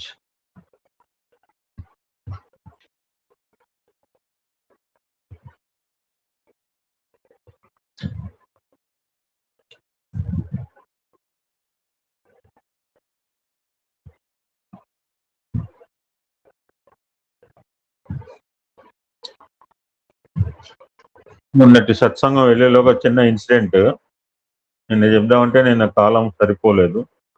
ఇంతకుముందు ఒకసారి తెలుసుకున్నాము, సుధాకర్ గారు కూడా చెప్పారు. జస్ట్ పునశ్చరణ. పద్మావతి గారు మీ ఫస్ట్ ఫ్లోర్ నాకు ఒక 4 రోజులు రెంట్కి ఇవ్వాలండి. తప్పకుండా సాయిరాం రండి. 1 month రెంట్ కావాలి నాకు. కొత్తగా ఇస్తా అంటే తీసుకోను మరి. రెంట్ అవ్వదు, మీరు రావాలి. మీరు మన ఉదయమే మీ గురించి గంట మాట్లాడుకున్నాం నేను మా ఆయన. ఐ వాంట్ రెంట్, ఎందుకంటే నాకు అలా ఫ్రీగా ఉండాలి. ఎందుకంటే మీకు ఇబ్బందిగా నాకు ఇబ్బందిగా. ఫస్ట్ ఫ్లోర్ నాకు ఇచ్చేయాలి. చక్కగా ఇస్తాను. ఖాళీగా ఉంది ఇల్లంతా, హ్యాపీగా మీరు రండి. మీ రాక కోసం ఎదురు చూస్తున్నాను. ఇవాళ ఎంత చాలా లేదు, చాలా హ్యాపీగా వాళ్ళు ఇవ్వాలంటే మంచి శుక్రవారం ఇవన్నీ మనకు తెలియదమ్మా, అంతా స్వామి సంకల్పాలు అనమాట. Very nice, very happy. ఇంకా ఎవరైనా త్రిశతి లలితా త్రిశతి చదువుతారంటే కోటేశ్వరరావు గారికి మెసేజ్ పెట్టండి. At my convenient I will offer you. So చిన్న సిచ్యుయేషన్ తెలుసుకుని we can try to finish the subject. మొన్న స్వామి పదాధికారులు చెప్పిన సన్నివేశం వీలైతే క్లోజ్ చేసే ప్రయత్నం చేద్దాం. ఇది యు సుధాకర్ కూడా చెప్పారు, నేను మొదలు పెడితే మీకు గుర్తుకొస్తుంది. ఒకసారి చాణక్యుని దగ్గరకు అతని మిత్రుడు ఒక ఆయన వచ్చాట. వచ్చి ఏమన్నాడు, నీకు తెలుసా నీ మిత్రుడు గురించి నేను ఒక విషయం విన్నాను అని ఎంతో ఉత్సాహంగా ఉరకలేస్తూ ఇంకేదో చెప్పబోతున్న అతన్ని చాణక్యుడు మేధావి కనుక ఆపాడు. మనమైతే చెప్పు బిడ్డ చెప్పు, ఎందుకు వాడి క్యూరియాసిటీ కానీ మన క్యూరియాసిటీ ఎక్కువ ఉంటుంది. ఇక్కడ చాణక్యుడు మంచివాడు కనుక విఘ్నుడు కనుక ఆపి, నీవు నా మిత్రుడి గురించి చెప్పబోయే ముందు ఒక్క నిమిషం సావధానంగా నీవు చెప్పబోయే విషయాన్ని కొద్దిగా జల్లెడపడదాం. The title of the story జల్లెడపడదాం. ఇక్కడ జల్లెడ చాట 2 రకాల వస్తువులు. మాకు ఒక ఆయన చెప్తుండే, నాకు పూర్వకాలంలో అర్థమయ్యేది కాదు. 91లో చెప్తుండే ఒక ఆయన example. You to compare our lives with జల్లెడ అండ్ చాట. మరి చాటలాగా ఉండాలా జల్లెడలాగా ఉండాలో మరి నాకు తెలియదు, నాకు ఇప్పటికీ అర్థం కాదు. జల్లెడలాగా ఉండాలా చాటలాగా ఉండాలా ఇప్పటికీ అర్థం కాదు. సాయిరామ్. చెప్పొచ్చా అండి ఒక్క విషయం? చెప్పమనేగా నేను 2 సార్లు నొక్కి సాయిరామ్ ఒక్కనించేది. జల్లెడంటే చిన్న చిన్నవన్నీ కూడా కిందకి వెళ్ళిపోతాయండి. పెద్దవన్నీ బియ్యం గాని నూకలు గాని కిందకి వెళ్ళిపోతాయి, బియ్యం పైన ఉంటాయి అన్నమాట. అదే విధంగా మంచి అనేది ఉంచుకోవాలి, చెడు అనేది జల్లెడ బట్టి అడుక్కు వెళ్ళిపోవాలన్నమాట. అదే ఇప్పుడు చాణక్యుడు అడుగుతుంటాడు అనమాట. నువ్వు చెప్పేది నీకు ఉపయోగమా, అతనికి ఉపయోగం, నాకు ఉపయోగం అదే అనుకుంటున్నాను మీరు చెప్పబోయే కదా. సాయిరామ్ అండి. బాగా చెప్పారు మేడం. నాకు అప్పుడు అంత జ్ఞానం లేదు, ఇప్పుడేం జ్ఞానం వచ్చిందని కాదు. అయితే అప్పుడు కొంచెం కన్ఫ్యూజ్ గా ఉండేది. ఇట్లా టకటక చెప్పుకుంటూ వీళ్ళు రాధా, వీళ్ళు వల్లి, అదే వసంత వల్లి, వాళ్ళంతా పెద్ద పెద్ద స్పీకర్లు కదా. మనం బచ్చాగాళ్ళం అప్పుడు, ఇప్పటికీ బచ్చాగాళ్ళమే. సో కొద్దిగా జల్లెలు పడదామన్నాడు చాణక్యుడు. దీన్ని నేను 3 జల్లెల పరీక్ష అంటాను అని అడగటం మొదలుపెట్టాడు. మొదటి జల్లెడ నిజము. నీవు నా స్నేహితుల గురించి చెప్పబోయే విషయం ఖచ్చితంగా నిజమైనది నీకు తెలుసా అని అడిగాడు. అప్పుడు స్నేహితుడు అబ్బాయి లేదు లేదు ఎప్పుడూ అంటుండగా విన్నాను అని అన్నాడు. మన జీవితంలో ఇటువంటి ఎన్నో జరిగినాయి. మీకు జరగకపోతే మీరంతా మహనీయులే. నాకైతే చాలా జరుగుతాయి. నేను చెప్పాయని నాకు దెబ్బలే, నా దెబ్బలే ఇవన్నీ. నేను ఎప్పుడూ ఒకరిని కామెంట్ చేయను. నేనే చాలా చేస్తుంటాను. ఇటువంటి అవలక్షణాలు నాగరే ఉన్నాయి. లేదు ఎప్పుడో అంటుండగా విన్నాను అన్నాడు. అంటే నువ్వు చెప్పబోయే విషయం నిజమైనదే నీకు తెలియదు అనమాట అని అన్నాడు చాణక్యుడు. సరే, రెండో జల్లెడ. నీవు నాకు చెప్పబోయే విషయం నా మిత్రుని గురించిన మంచి విషయమా అని అడిగాడు చాణక్యుడు. కాదు అన్నాడు చాణక్యుని స్నేహితుడు. అంటే నువ్వు నా మిత్రుని గురించి చెడు చెప్పాలనుకున్నావు. ఇది కూడా నీకు ఖచ్చితంగా నిజమని తెలియని విషయం. సరే, ఇంకా మూడో జల్లెడకు వెళ్దాం అన్నాడు చాణక్యుడు. మూడో జల్లెడ ఉపయోగం. నువ్వు నా మిత్రుని గురించి చెప్పబోయే విషయం నాకు బాగా ఉపయోగమైందా? Is it useful to me అని చాణక్యుడు అడిగాడు. లేదు అన్నాడు ఆ మిత్రుడు. అయితే నువ్వు చెప్పబోయే విషయం నిజమైంది, మంచిది, ఉపయోగకరమైనది కానప్పుడు 3 నిజమైనది, మంచిది, ఉపయోగకరమైనది. It should be truth, it should be good and it useful to us. So మనకి వచ్చే మెసేజ్లు గ్రూపుల వాళ్ళకి చెప్పండి. Tell the facts, tell the reality, tell the good messages that is useful to us. దొరికింది కదా తోయొద్దని చెప్పండి, ఖచ్చితంగా చెప్పండి. లేకపోతే మన టైం సరిపోదు. 24 గంటలు మొబైల్ పట్టుకుని ఏడవటం సరిపోతుంది. మరి అటు నిజమైంది, మంచిది, ఉపయోగకరమైనది కానప్పుడు నాకు చెప్పడం ఎందుకు అని విఘ్నుడు కనుక చాణక్యుడు అన్నట్ట. So what is the moral? మన గురించి, మన వాళ్ళ గురించి చెడు వార్తలను నాకు చాణక్య నీతి అని చాలా వస్తుంది. నేను పెట్టను మీకు. నాకు వారానికి 4-5 వస్తాయి చాణక్య నీతి. చాణక్యుడు ఏం చెప్పాడు, how we have to use in our daily life. రకరకాల చాణక్య నీతి, ఎందుకంటే చాలా మేధా సంపత్తి కలిగోడు. మన గురించి, మన వాళ్ళ గురించి చెడు వార్తలను, విషయాలను మోసేవాళ్ళు చాలా మంది ఉంటారు. ఒక విషయం అంటే దాన్ని బ్రాకెట్లో చాడి అన్నాడు. చాడీలు చెప్పడం అనమాట. ఒక విషయం వినే ముందు ఈ 3 జల్లెడల పద్ధతిని అనుసరిస్తే మన బంధాలు నిలబడతాయి, మంచి పెంపొందుతుంది. మన దలైలామా ఒక మెసేజ్ పెట్టాడు, చావు అంటే ఆ చావు సంగతి ఏమో, బతుకున్నప్పుడే బంధాలు తెగిపోవడం గొప్ప నరకం ఉన్నాడు. మనిషి బతుకున్నప్పుడే బంధాలు తెగిపోతున్నాయి, అంతకంటే డెత్ వాట్ ఎల్స్. చాడీలు నివారించబడతాయి. బంధానికి విలువ తెలిసిన వారికి మాత్రమే ఈ కథ. Those who know the value of the relations. Everybody don't know in the society because it's a commercial society. This is Kali Yuga, this is Kalaha Yuga, everywhere Kalaha. So we'll go to Swami's message to the Padadhikarulu. మనం ఎక్కడ ఆపామంటే Jesus Christ దగ్గర స్వామి సత్సంగం కొంత ఉపోద్ఘాతం చెప్పిన తర్వాత ఎవడో అందులో ఒక డెలిగేట్ స్వామిని క్వశ్చన్స్ అడుగుతాడు. పెద్ద తలకాయ నిలిచిన వాళ్ళ సమావేశం అండి బాబు, ఆ సమావేశం కాదు ఇది. ఆర్గనైజేషన్ లో బుర్రలు నేర్చుకుపోయిన వాళ్ళు అనమాట సమావేశం ఇది. సో ఆయన ఏమడిగాడు,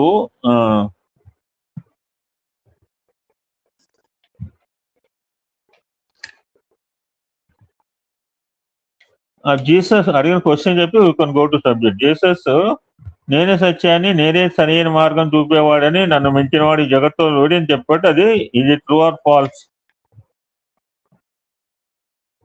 దానికి మొన్న కొంత చెప్పుకున్న తర్వాత ఎక్కడ ఆపామంటే, ఎవడో బట్టి ఎవడు ఏదంటుంటావంటే అప్పుడు కల్లో కానీ ఏమి నువ్వు ఎందుకు నా గురించి తిట్టు, నేను ఏం నీకు నేరం చేశాను, ద్రోహం చేశాను అని అడిగట పాల్ని. So that Paul became very beautiful disciple అయ్యాడని,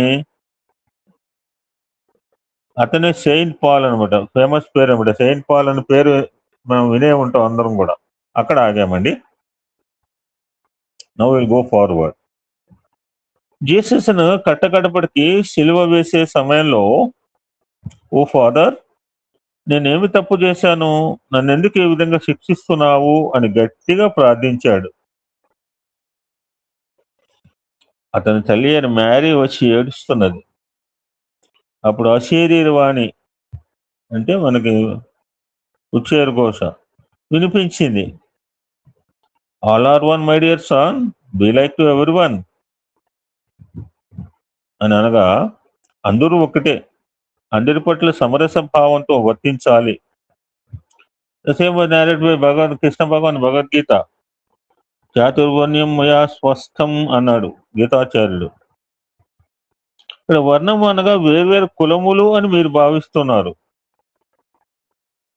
కానీ కృష్ణుడు అలా చెప్పలేదు. భగవద్గీత చదువుతాం అంతేగాని మనకు అర్థం తెలుస్తావదు. చాతుర్వర్ణం అంటే బీకేబీఎస్ అనుకుంటాం. I don't give expansion. కృష్ణుడు అలా చెప్పలే, బీకేబీఎస్ గురించి చెప్పలా. 4 వర్ణములు అనగా 4 రంగులు అనే అర్థము. జపాన్ వారు, బ్రిటిష్ వారు తెల్లగా ఉంటారు. ఇప్పుడు T20 వరల్డ్ కప్ పడుతుంది, అన్ని రకాలు ఉన్నాయి అందులో. చైనీయులు పచ్చగా ఉంటారు, చైనా వాళ్ళు ఆడలేదు క్రికెట్ పాపం. రష్యన్లు ఎర్రగా ఉంటారు, భారతీయులు నీగ్రోలు నల్లగా ఉంటారు. ఈ 4 వర్ణముల వారిని తానే సృష్టించాడు అన్నాడు గీతాచార్యుడు. This is the meaning of చాతుర్వర్ణ్యం మయా స్పష్టం అని.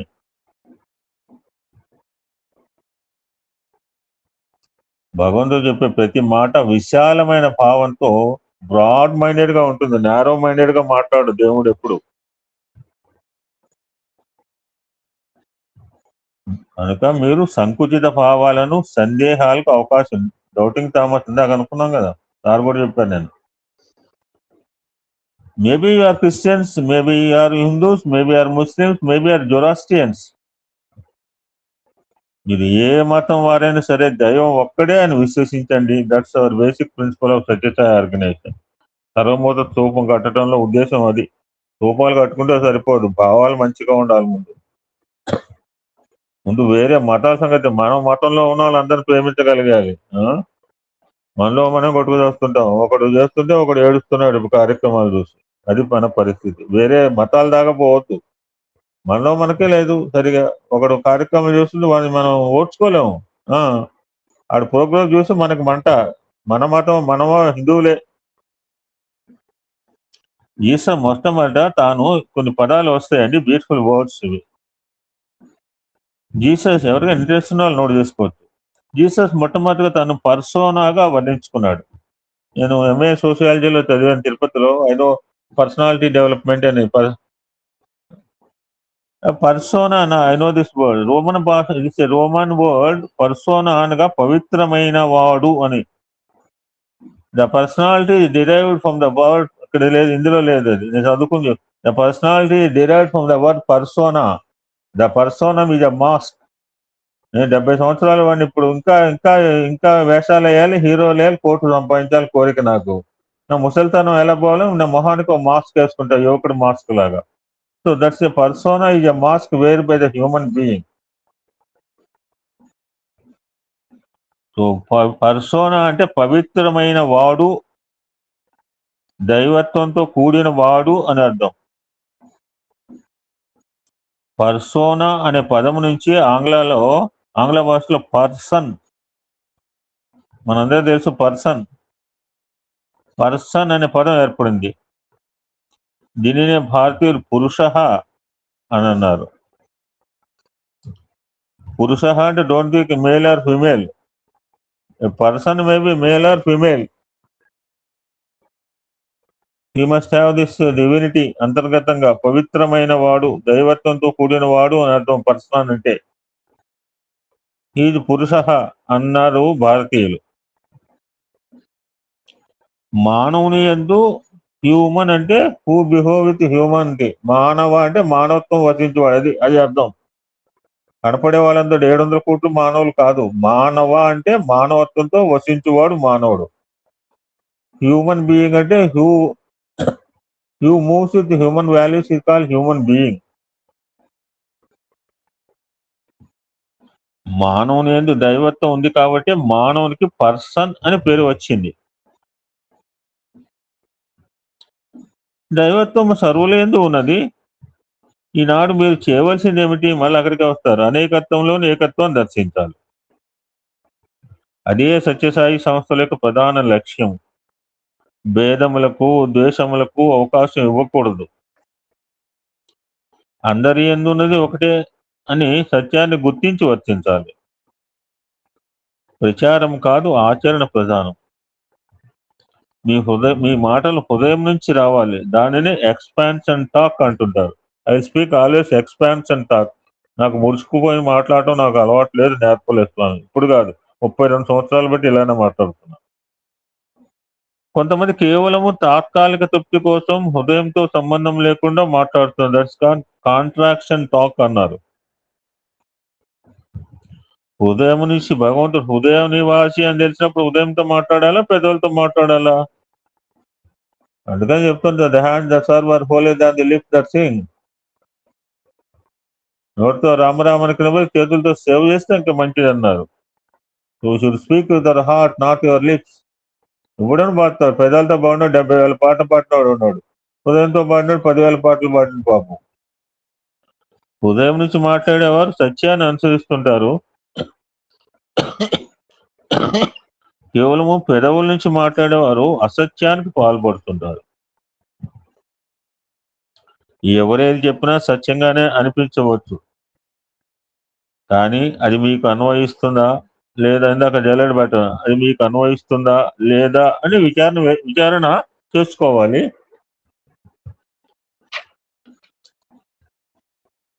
ప్రతి మానవుని యందు సత్యము అసత్యము, ధర్మము అధర్మము, హింస అహింస అనేవి చేరి అనేక మార్పులు కలుగుతున్నాయి. అర్థం కాలేదు? Small example. నీ దగ్గర పరిశుద్ధమైన బంగారం ఉన్నది, కానీ కొంతకాలమునకు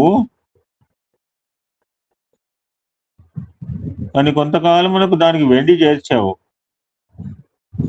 తర్వాత రాగి చేర్చావు, మరి కొంతకాలమునకు ఇత్తడి చేర్చావు. ఈ విధంగా అనేక లోహములు చేర్చేటప్పటికి ఏమైంది బంగారానికి? దాని స్వస్వరూపం మరుగున పడిపోయింది. జస్ట్ లైక్ దట్ మానవుడు కూడా అంతే.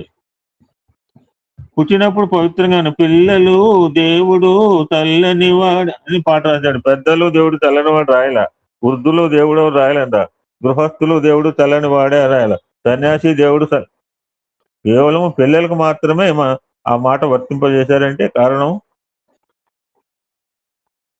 పుట్టినప్పుడు పవిత్రంగానే ఉంటున్నాడు, కానీ క్రమక్రమేణా అందరితో చేరటం చేత అతనిలో సత్యము అసత్యము, న్యాయము అన్యాయము, హింస అహింస ఇత్యాది గుణములు ప్రవేశిస్తున్నాయి. తద్వారా నేను సార్ చెప్పినట్టు సుఖ దుఃఖములు ఏర్పడుతున్నాయి. జనన మరణములకు మూల కారణం ఇదే. పవిత్ర ఆత్మ స్వరూపులారా, పవిత్రమైన ఆత్మగా ఉన్నప్పుడు జనన మరణములకు అవకాశమే లేదు. కానీ శరీరంపై అభిమానము, మనస్సుపై అభిమానము, బుద్ధిపై అభిమానము ఇవన్నీ చేరటం చేత మానవుడు తన స్వస్వరూపాన్ని మర్చిపోయి లోహములు కలిసిన బంగారంగా తయారవుతున్నాడు.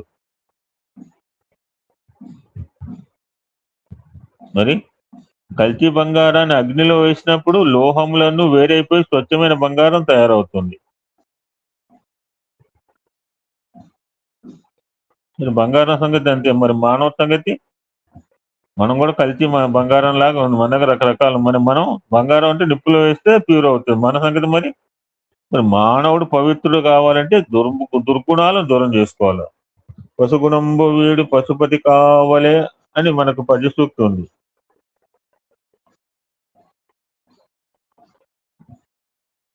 ఈనాడు మానవుల్లో అసూయ ద్వేషాలు అధికమైపోతున్నాయి. భక్తులలో సాధకులలో అసూయ మరింతగా పెరిగిపోతున్నది. అసూయతో పాటు అహంకారం కూడా పెరిగిపోతుంది. నాకు మెసేజ్ పెట్టాడు, చాలా బాధపడుతూ చేశాడు పాపం. ఏదో పవిత్రమైన కార్యక్రమం చేస్తామంటే అన్ని అడ్డంకులు పెట్టారు సమితోళ్ళు. ఇదేం కాదు, కొత్తగా అన్ని చోట్ల ఎలా ఉంది, నాకు ఇదే పరిస్థితి ఇక్కడ. వాళ్ళు చేయరు, మనం చేస్తే ఓర్చుకోలేరు. మనమేం పెద్దగా మీసాలు మెలెక్కలేను బాబు. ఒక ఆయన అంటాడు, ఆ బయట వాళ్ళు మీకంటే బెటర్ అన్నట్టు. మరి ఆ మాట అనిపించుకున్నామంటే మనం ఏ స్థాయిలో ఉన్నో ఆలోచించుకోవాలి. అసూయతో పాటు అహంకారం కూడా పెరిగిపోతున్నది. బంగారం అంటే మానవత్వంలో ఈ లోహములను చేర్చుకోవడం చేత మానవత్వము మరుగున పడిపోతున్నది. బంగారంలో బంగారాన్ని చేర్చుకోవాలి అంటే సత్సంగమును చేర్చుకోవాలి, దుస్సంగమునకు దూరంగా ఉండాలి. 4 మాటలు చెప్తుంటారు. ఫస్ట్ చెప్తుంటాను, తర్వాత 3 ఎవరైనా చెప్పొచ్చు. ఇది 4 లైన్ కొటేషన్. నేను ఫస్ట్ లైన్ చెప్తాను, ఎనీబడి కెన్ ఫాలో ఇట్. త్యజ దుర్జన సంసర్గం భజ సాధు సమాగమం కురు పుణ్యమహోరాత్రం స్మర నిత్యమనిత్యతాం. Very good sir. కొంతమంది మాటలు చాలా మధురంగా ఉంటాయి, కానీ వారి చర్యలు రాక్షసత్వాన్ని ప్రతిబింబిస్తుంటాయి. ఇలాంటి వారిని విశ్వసించి మీరు చెడిపోకండి. మీరు పరిశుద్ధమైన బంగారంగా ఉండాలి. పరిశుద్ధమైన బంగారం కొంత ఉన్నా దానికి ఎంతో విలువ ఉంటుంది. అందుకని బంగారం 22 క్యారెట్ 24 క్యారెట్ మనకంటే తెలియదేం కాదు. ఆడెవడో చెప్తున్నాడు 2 లక్షలు అవుతుందట. నిన్న ఉన్న పేపర్లో వచ్చింది. మీకు పెడదామని అహం సత్యబోధకాలు. వీడెవడరా బాబు అన్ని పెడుతుంటాడు. 2 lakhs అవుతుందట. చూడండి, 2 లక్షలు చేరబోతోంది. It will become 2 lakhs shortly. అనేక లోహములు చేరిన బంగారం ఎంత ఉన్నా దానికి సరైన విలువ రాదు. పంట పండని భూమి 10 ఎకరముల లేల, కొంచెమైన చాలు మంచి భూమి. కనుక మనకి క్వాలిటీ ప్రధానము, క్వాంటిటీ కాదు అని అంటుంటారు. బట్ అంటే క్వాంటిటీ ఆల్సో మనం పెంచాలి.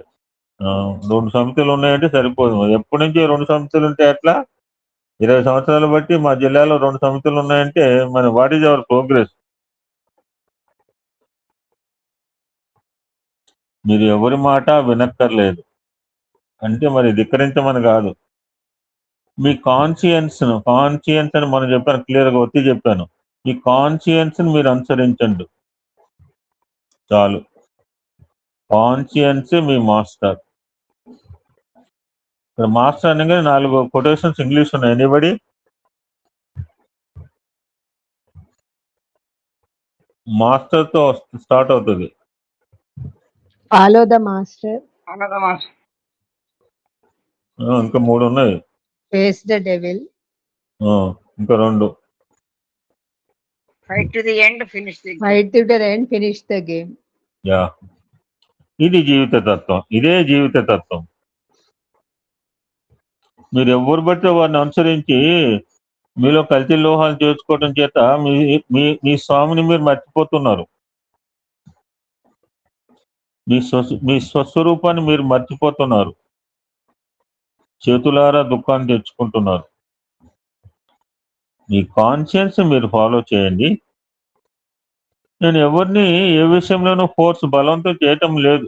ఎప్పుడైనా స్వామి స్వామి ఫోర్స్ చేసేయండి మని మనకు కూడా సర్కులర్లు వస్తాయి, చేతనైతే చేస్తాం, గమని కూర్చుంటాం.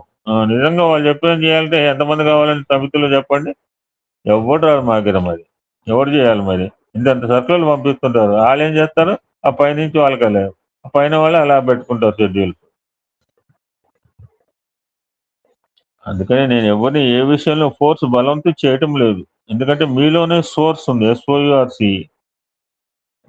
అదే సోర్సే ఆత్మ, అదే కాన్షియన్స్, అది ప్రేమతో కూడినది. దానిని మీరు అంచు. That's call follow the master. Follow the master, follow the atma, follow the conscience. Is the best. ఇంతకంటే సూత్రం ఎవడు చెప్పడండి బాబు. ఎన్ని గ్రంథాలు చేసినా, ఎన్ని తీర్థయాత్రలు చేసినా, ఎన్ని త్యాగాలు చేసినా, ఎన్ని దానాలు చేసినా, ఎన్ని గ్రంథాలు ఇచ్చినా, ఎన్ని వేల సత్వం, 40,000 50,000 సత్వం, 40,000 సత్వంగా చెప్పినా వస్తాడు. ఎప్పుడేం చెప్పినా follow the conscious, this is the vital one అన్నమాట. సో మొదటి ప్రశ్నకు దీన్ని జవాబుగా తీసుకోండి. జీసస్ అందరినీ నేనే కాపాడుతాను, నేనే సత్యమును, మరొకటి సత్యం కాదు అని ఎప్పుడు చెప్పలేదు. అందరూ సత్య స్వరూపులే, అందరూ పవిత్ర స్వరూపులే, అందరూ భగవంతుని బిడ్డలే అనే విశాలమైన భావాలను ప్రచారం చేస్తూ వచ్చాడు. ఒకరినొకరు తిట్టుకోకూడదు, ఒకరినొకరు కొట్టుకోకూడదు, ఒకరినొకరు హింసించుకోకూడదు అని బోధించాడు.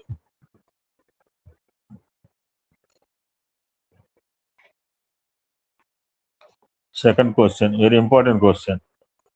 మనందరికీ ఇది పదార్థకాలు చెప్తున్నారంటే, పదార్థకాలు మనకు పంపిస్తుంటారండి బాబు ఈ సర్కులర్లు ఇవన్నీ, ఎప్పుడో లాంగ్ బ్యాక్. పంపపోయినా ఇప్పుడు చెప్పబోయే అంశం మనకి చాలా ఇంపార్టెంట్ అనమాట. నన్ను అడుగుతుంటారు చాలా మంది, మిమ్మల్ని కూడా అడిగే ఉండవచ్చు ఎవడన్నా. రెండో ప్రశ్న, స్వామి అనేక మంది స్వప్నాల్లో దర్శనమిస్తుంటారు కదా, ఆ స్వప్నాలు మాకెందుకు రాకూడదు? క్వశ్చన్ పేపర్ మీద రాసి అడిగాడండి డెలిగేట్. ఇది క్వశ్చన్ అగైన్ రిపీట్. స్వామి అనేక మందికి స్వప్నాల్లో ఇప్పుడు మనకు లేదా 53 మంది ఉన్నాం, 53 మందికి లెవెల్ క్వశ్చన్ మనకు లేదా? స్వామి అనేక మందికి స్వప్నాల్లో దర్శనమిస్తుంటారు కదా, ఆ స్వప్నాలు మాకెందుకు రాకూడదు? This is the second question asked by the delegate. Swami సమాధానం, ఇది కూడా ఒక విధమైన అమాయకత్వమే. స్వామి కనిపించే స్వప్నాలు తలుచుకుంటే వచ్చేవి కాదు. మీరు ఎందరినో తలుచుకుంటారు కదా, వారందరూ మీ స్వప్నాలు వస్తున్నారా? రావటం లేదు. అయితే స్వప్నంలో రాకపోయినంత మాత్రం స్వామికి మీ మీద దయ లేదనుకోవటం చాలా పొరపాటు. ఇది చాలా ముఖ్యమైన పాయింట్ అండి. స్వామి విభూతి ఇవ్వలేదు, స్వామి దండపడేయలేదు. స్వామి విభూతి ఇవ్వకపోతే, స్వామి దండపడేయకపోతే స్వామికి ప్రేమ లేదా? పువ్వు పడేస్తుంది అనుకున్నాను, చాలా బాగా ఏం మీనింగ్ లెస్ అనమాట. ఇప్పుడు అని కొట్టిపడేయలేదు స్వామి, మళ్ళీ స్వామి దాన్ని ఎక్స్టెండ్ చేశారు ఆన్సర్. ఇంతకుముందు ఒకసారి చెప్పాను స్వప్నాల గురించి, ఎవరికి గుర్తుందో ఏం లేదు. రీసెంట్ గానే, పెద్ద లాంగ్ బ్యాక్ ఏం కాదు, క్రీస్తు పూర్వం ఏం కాదు, ఒక నెల రోజుల క్రితం చెప్పుంటాను స్వప్నాల గురించి మీకు ప్రస్తావన. ఇప్పుడు స్వప్నాల గురించి కొంత చెప్తాను. సో కళలు రావటమా మంచిదా కాదా అని వాళ్ళకి ఇది ఆన్సర్ అండి బాబు. మిమ్మల్ని ఎవరు అడిగినా చెప్పండి ఈ ఆన్సర్.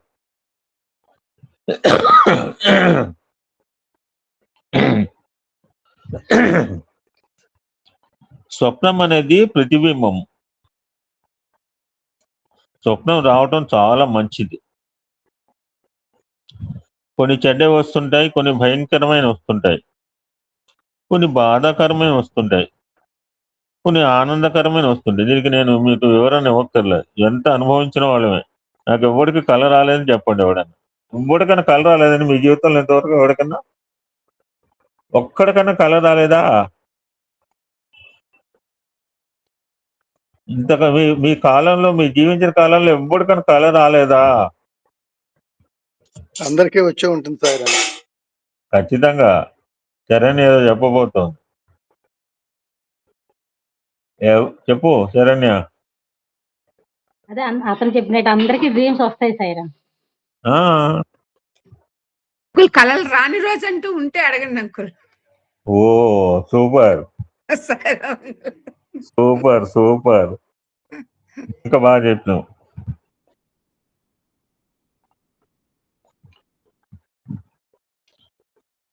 ఎందువలనంటే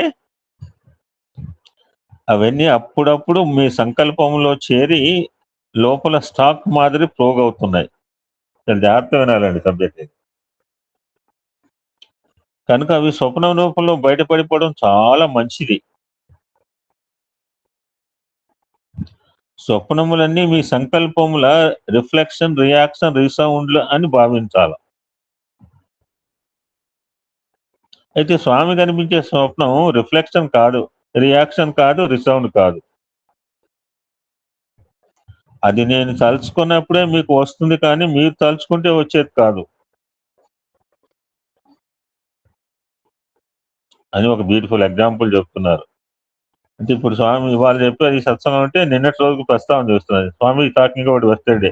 ఇప్పుడు సత్సంగం అవుతుంది, స్వామి మాట్లాడుతున్నాను అనుకోండి. నిన్న సంగీత కార్యక్రమంలో పాల్గొన్న మహమ్మదీయుని మీరు చూశారు. అతడు ఇంతకు ముందు నన్ను చూసి ఉండలేదు. నిన్న అతడు వచ్చినప్పుడు నువ్వు అమెరికాకు వెళ్ళినప్పుడు అక్కడ నీకు కారు యాక్సిడెంట్ జరిగింది, అక్కడ నేను కనిపించాను, నీకు జ్ఞాపకం ఉందా అని అడిగాను. అతడు ఓ మై గాడ్ అని ఏడ్చినాడు. పాపం, అతను ఎప్పుడూ నన్ను చూడలేదు, కానీ అమెరికాలో కనిపించాను. అదే రాత్రి అతను కల్లో కనపడి నీ వచ్చే బర్త్డే పుట్టపతికి వస్తున్నావు అని చెప్పాను. చెప్పినట్లుగానే నిన్నటి దినం వచ్చినాడు. అయితే కొన్నిసార్లు కన్ఫ్యూజన్తో కొన్ని స్వప్నాలు కూడా వస్తుంటాయి. ఇది మనకు కూడా జరిగే ఉంటుంది, అందరికీ జరిగే ఉంటుంది. నేను జనరల్గా మాట్లాడుతున్నానండి. స్వామి కనపడుతుంటారు, మీ భావాలు కనిపిస్తుంటాయి, అది ఇది రెండు మిక్స్ అయిపోతాయి. ఒక క్షణంలో మీకు పుట్టపర్తి వెళ్ళినట్లుగా కనిపిస్తుంది, మరు క్షణంలో అమెరికా వెళ్ళినట్టుగా కనిపిస్తుంది. ఆ విధంగా ఒకేసారి రెండు మూడు కలిసిపోతుంటాయి. ఇది కూడా ఇటు కళ్ళ కూడా వస్తుంటాయి మనకి, మిక్సింగ్. రావా మాధవాయ్, మిక్సింగ్ కళలు. అవును అంకుల్, అవును అంకుల్. మీది అయిపోయాక ఒక 2 minutes కళ గురించి చెప్తాను అంకుల్. నేను ఇప్పుడే చెప్పు, నేను అది కాదు, ఇప్పుడే చెప్పు. అంటే స్వామి అంటే ఒక 17 years బిఫోర్ అంకుల్ నా కళ్ళలోకి వచ్చి ఒకసారి అన్ని అవతారాలు అలా చూపెట్టారు అంకుల్. చూపెడితే నేను అప్పటి నుంచి ఏ గుడికి వెళ్ళడం మానేశాను అంకుల్. అన్ని ప్రోగ్రామ్స్ కి మందిరమే. అది నేను చెప్పాలనుకున్నాను అంకుల్ మీకు. గ్రేట్ మాధవి. అప్పటి నుంచి ఏ టెంపుల్ కి వెళ్ళను అంకుల్. వామ్మో. అలా మా నాన్నగారికి ప్రత్యక్షంగా స్వామి దర్శనం ఇచ్చారు అంకుల్. మా అమ్మగారికి ఇవ్వలేదు. నేను ఒకసారి అనుకున్నా, అయ్యో స్వామి మా నాన్నగారికి ఇచ్చారు, మా అమ్మగారికి ఇవ్వలేదు అంటే కళ్ళలోకి వచ్చి స్వామి మా అమ్మగారికి దర్శనం ఇచ్చారు అంకుల్. దాంతో నేను సాటిస్ఫై అయిపోయాను అంకుల్. ఏ టెంపుల్ కి ఆరాటపడి పరిగెట్టిన అంకుల్. ఓన్లీ మందిరానికే పరిగెడుతున్నా, ఏ టెంపుల్ కి వెళ్ళను అంకుల్. ఏమి మెంటాలిటీ మాధవి, నీలాంటి వాళ్ళు ఒక్కడి చాలు నా గ్రూప్ లో.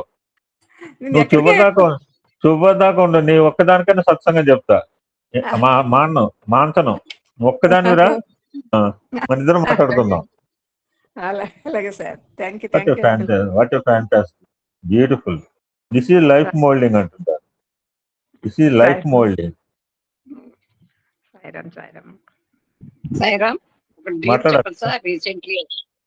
చెప్పక్క, మీరు చెప్పండి. నేను ఎప్పుడు మాట్లాడుతూనే ఉంటాను, నేను మాట్లాడు. నాకు రీసెంట్ గా ఈ మధ్యన ఒక 2 months బ్యాక్ ఒకటి, 1 month బ్యాక్ ఒకటి బ్యూటిఫుల్ డ్రీమ్స్ వచ్చాయి. సాధారణంగా ఎప్పుడో కానీ రేర్ గా కానీ నాకు కళలు. ఒకసారి డ్రీమ్ లో స్వామి చెప్తుంటే కూడా నాకు నీళ్ళు వస్తున్నాయి. అసలు స్వామి దగ్గరికి వెళ్ళినప్పుడు కూడా నాకు ఎప్పుడు కళలు రావడమో అవేమీ ఉండవు. స్వామి దగ్గరికి వచ్చారు, హక్ చేసుకున్నారు, అక్షింతలు వేశారు, 2 విభూది బొట్ల చేతిలో వేశారు. అది ఒక డ్రీమ్. తర్వాత రీసెంట్ గా ఒక డ్రీమ్ వచ్చింది. స్వామి స్పష్టంగా కనబడుతున్నారు కళలో. ఒక బంగారపు గిన్నె ఇచ్చి తోముకురమ్మంటారు స్వామి. ఏమిటి స్వామి ఇంత ఇది మెడిచిపోతుంది, తోముకురావడం ఏమిటి అన్నాను. ఇంతట్లో డ్రీమ్ అయిపోయింది. నాకు అనిపించింది ఏంటంటే, ఓ అందుకనే కదా ఇలాంటి సత్సంగాల్లోకి వచ్చి ఇంకా మన హృదయంలో ఏమైనా కల్మషాలు కానీ ఏమైనా మలినాలు కానీ ఉన్నాయేమో తోముకోమంటున్నారేమో స్వామి. అంత మెరిసిపోయే గిన్నెని తోమంటున్నారంటే మన హృదయాన్ని ఇంకా తోమంటున్నారేమో స్వామి అని నాకు అర్థమైంది. తర్వాత ఆ స్వామి హక్ చేసి 2 విభూది పొట్లాలు ఇచ్చిన మరుసటి రోజుని నాకు ఒక కేర్ ట్రాకర్ వచ్చింది. 2 విభూది పొట్లాలు పట్టుకుని వచ్చి సాయిరామ్ అమ్మ అంటూ పనిలో జాయిన్ అయింది. ఇవి నాకు స్వామి ఈ మధ్య రీసెంట్ గా ఇచ్చిన 2 వండర్ఫుల్ డ్రీమ్స్. సాయిరామ్. సో మనకి ఇప్పుడు అర్థమైంది ఏంటంటే, ఇన్ని రోజులు అర్థం కాకపోయినా ఇప్పుడన్నా అర్థం చేసుకోవాలి. స్వామి కళలో రావాలంటే మన ఇష్టం కాదు. మా దగ్గర అంటున్నాడు, అరే నేను 40 సంవత్సరాలు, నువ్వు 40 సంవత్సరాలు కాదు 50 సంవత్సరాలు నా తలకాయ నెత్తిపోయింది. నీ తలకాయ నేర్చుతో బోడిగుంట అవటంతో సంబంధం లేదు. ఇన్ని సంవత్సరాలు బట్టి ఇవన్నీ కొలతలు ఆయనకి ఎందుకు, ఎవరికి కావాలా? నేను 30-40 అంటుంటాడు. నాకు ఇవన్నీ మీనింగ్లెస్. ఇందాక అందుకే స్వామి అన్నారు, ఇది కూడా ఒక విధమైన అమాయకత్వమే అనమాట. ఇగ్నోరెన్స్, ఇన్నోసెన్స్ అనమాట. నువ్వు 40 సంవత్సరాలు బట్టి ఉంటే నీకు రావాలని రూల్ ఏమైనా ఉందా? ఏమైనా రాసిపెట్టింది ఎక్కడన్నా? సో భగవంతుడు కళ రావాలంటే భగవంతుడు ఇది మనం అండర్లైన్ చేసుకోవాల్సిన మాట మేడం. ఈ యొక్క ఆన్సర్ ద్వారా భగవంతుడు మన కళ్ళలో కనపడాలి అంటే నేనేం చెప్పాను, మన అన్నం తినకుండా నిలబడుకుంటూ కృష్ణుడు వచ్చాడు. ఎంతమంది నాకైతే వచ్చాడు. నమ్మితే నమ్మే. ఇప్పుడు ఆ మేడం చెప్పింది, నమ్మాను. నాకైతే ఈ మధ్య కాలంలో బర్త్డే అయితే ఆయన మంచిగా సుతారంగా అడ్డుకొని పట్టుకుని నా దగ్గరికే వచ్చాడు. నేను చెప్పాను కూడా అది.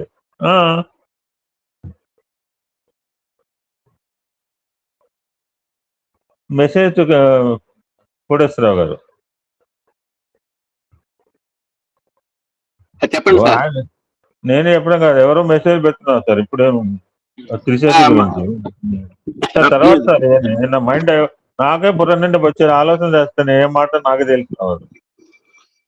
Please wait for messages. ఇప్పుడు ఎక్కడికి వద్దాం మాధవి? మిక్సింగ్ ఆఫ్ డ్రీమ్స్ అక్కడ ఆగాం కదా. అవును అంకుల్. అంకుల్ ఇంకొక చిన్న ఎగ్జాంపుల్ అంకుల్. చెప్పు. 94 లో మా మ్యారేజ్ అయింది అంకుల్. మ్యారేజ్ ముందు మాది చంద్రగిరి సమితి అంకుల్. సామూహిక సత్యనారాయణ వ్రతాలు చేసేవాళ్ళు అంకుల్. దానికి వెళ్ళాను. రెండు సత్యనారాయణ వ్రతాలకు అటెండ్ అయ్యాను. 3వ వ్రతానికి మ్యారేజ్ ఫిక్స్ అయింది అంకుల్. ఆ మ్యారేజ్ ఫిక్స్ అయ్యాక కొన్ని అవాంతరాలు వచ్చాయి, ఇది కరెక్ట్ కాదనేసి. ఆ మ్యారేజ్ బిఫోర్ నేను ఏం చేశాను, ఆ మ్యారేజ్ ఫిక్స్ అయినప్పుడు స్వామికి చెప్పాను అంకుల్. స్వామి నా కల్లోకి వచ్చి పసుపు అక్షింతలు, పసుపు చామంతులు ఇచ్చి ఆశీర్వదించారు అంకుల్. నేను చెప్తాను స్వామి ఇలా మ్యారేజ్ ఫిక్స్ అంటే స్వామి ఆశీర్వదించారు అంకుల్. తర్వాత నాకు కొన్ని చిన్న అవాంతరాలు వచ్చి ఆ మ్యారేజ్ క్యాన్సిల్ అయ్యేటట్టు. లేదు నాకు స్వామి ఆశీర్వదించారు, నేను ఇక్కడే చేసుకుంటాను, నేను పట్టుబట్టి ఇక్కడ చేసుకున్నాను. అది అంకుల్. ఇక్కడ రావడం వల్ల నేను చాలా యాక్టివిటీస్ సమితి ఒక మెంబర్గా చాలా అంటే ఇంకా వేరే ప్లేస్కి వెళ్ళి ఉంటే చేస్తున్నాము అంకుల్. ఇది స్వామి డ్రీమ్ గా తీసుకొని నేను మళ్ళీ ఫాలో అయ్యాను అంకుల్. మా నాన్నగారితో అప్పుడు ఒక 3 days గొడవపడి అలిగాను కూడా అంకుల్, నాకు ఈ సంబంధమే చెయ్యండి అనేసి. నాకు స్వామి ఆశీర్వదించారు అనేసి. అది అంకుల్. సాయిరామ్ అంకుల్. సాయిరామ్. ఎవడైనా ఇంత ఓపెన్ గా మాట్లాడుతారండి ఎక్కడన్నా? మీరు చెప్పండి, నేనైతే ఎవరిని చూడలేదు. నాకంటే అలవాటు. మా మేడం అంటది ఫ్యామిలీ విషయాలు ఎందుకు చెప్తామని చెప్పి. మాట్లాడటం ధైర్యం ఉండాలా. Thank you Madhavi. So happiness uncle అంతే. అవునమ్మా. ఇప్పుడు ఇందాక ఏం చెప్పాడు, ఈ కళలు ఎందుకు వస్తాయంటే లోపల ఉన్న రోగాలైన స్టాక్ అంతా బయటికి పోవడం కళలు వచ్చిన గుర్తుపెట్టుకోండి.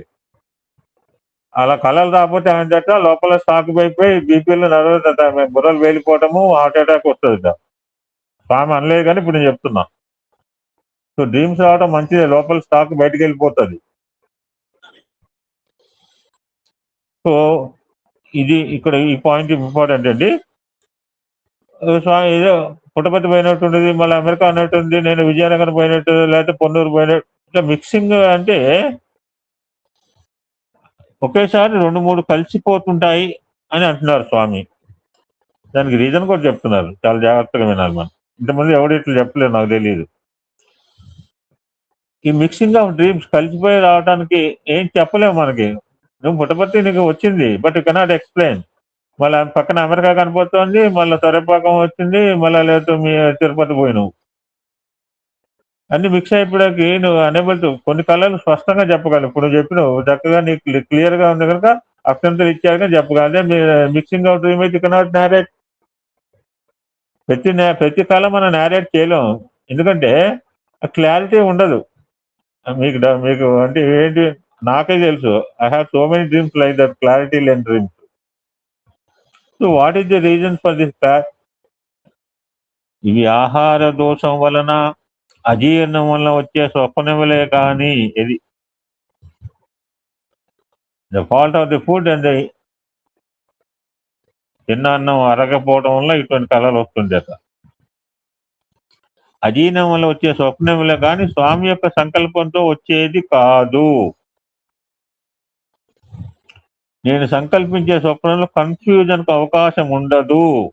నేను అండర్లైన్ చేశాను ఈ పాయింట్లోనే. ఎవడైనా ఒకళ్ళైనా అండర్లైన్ చేస్తాను, నేను పుస్తకంతో అండర్లైన్ చేస్తాను, నేను సాడిస్తుంది. నేను సంకల్పించే స్వప్నంలో కన్ఫ్యూజన్ కు అవకాశం ఉండదు. క్లియర్ గా వచ్చి క్లియర్ గా మాట్లాడిపోతాను. బట్ నేను మీకు స్వప్నంలో కనిపించకపోయినంత మాత్రాన మీపై స్వామికి దయ లేదని భావించడం చాలా పొరపాటు. దయ దండిగా ఉంది. This is the second answer for the question.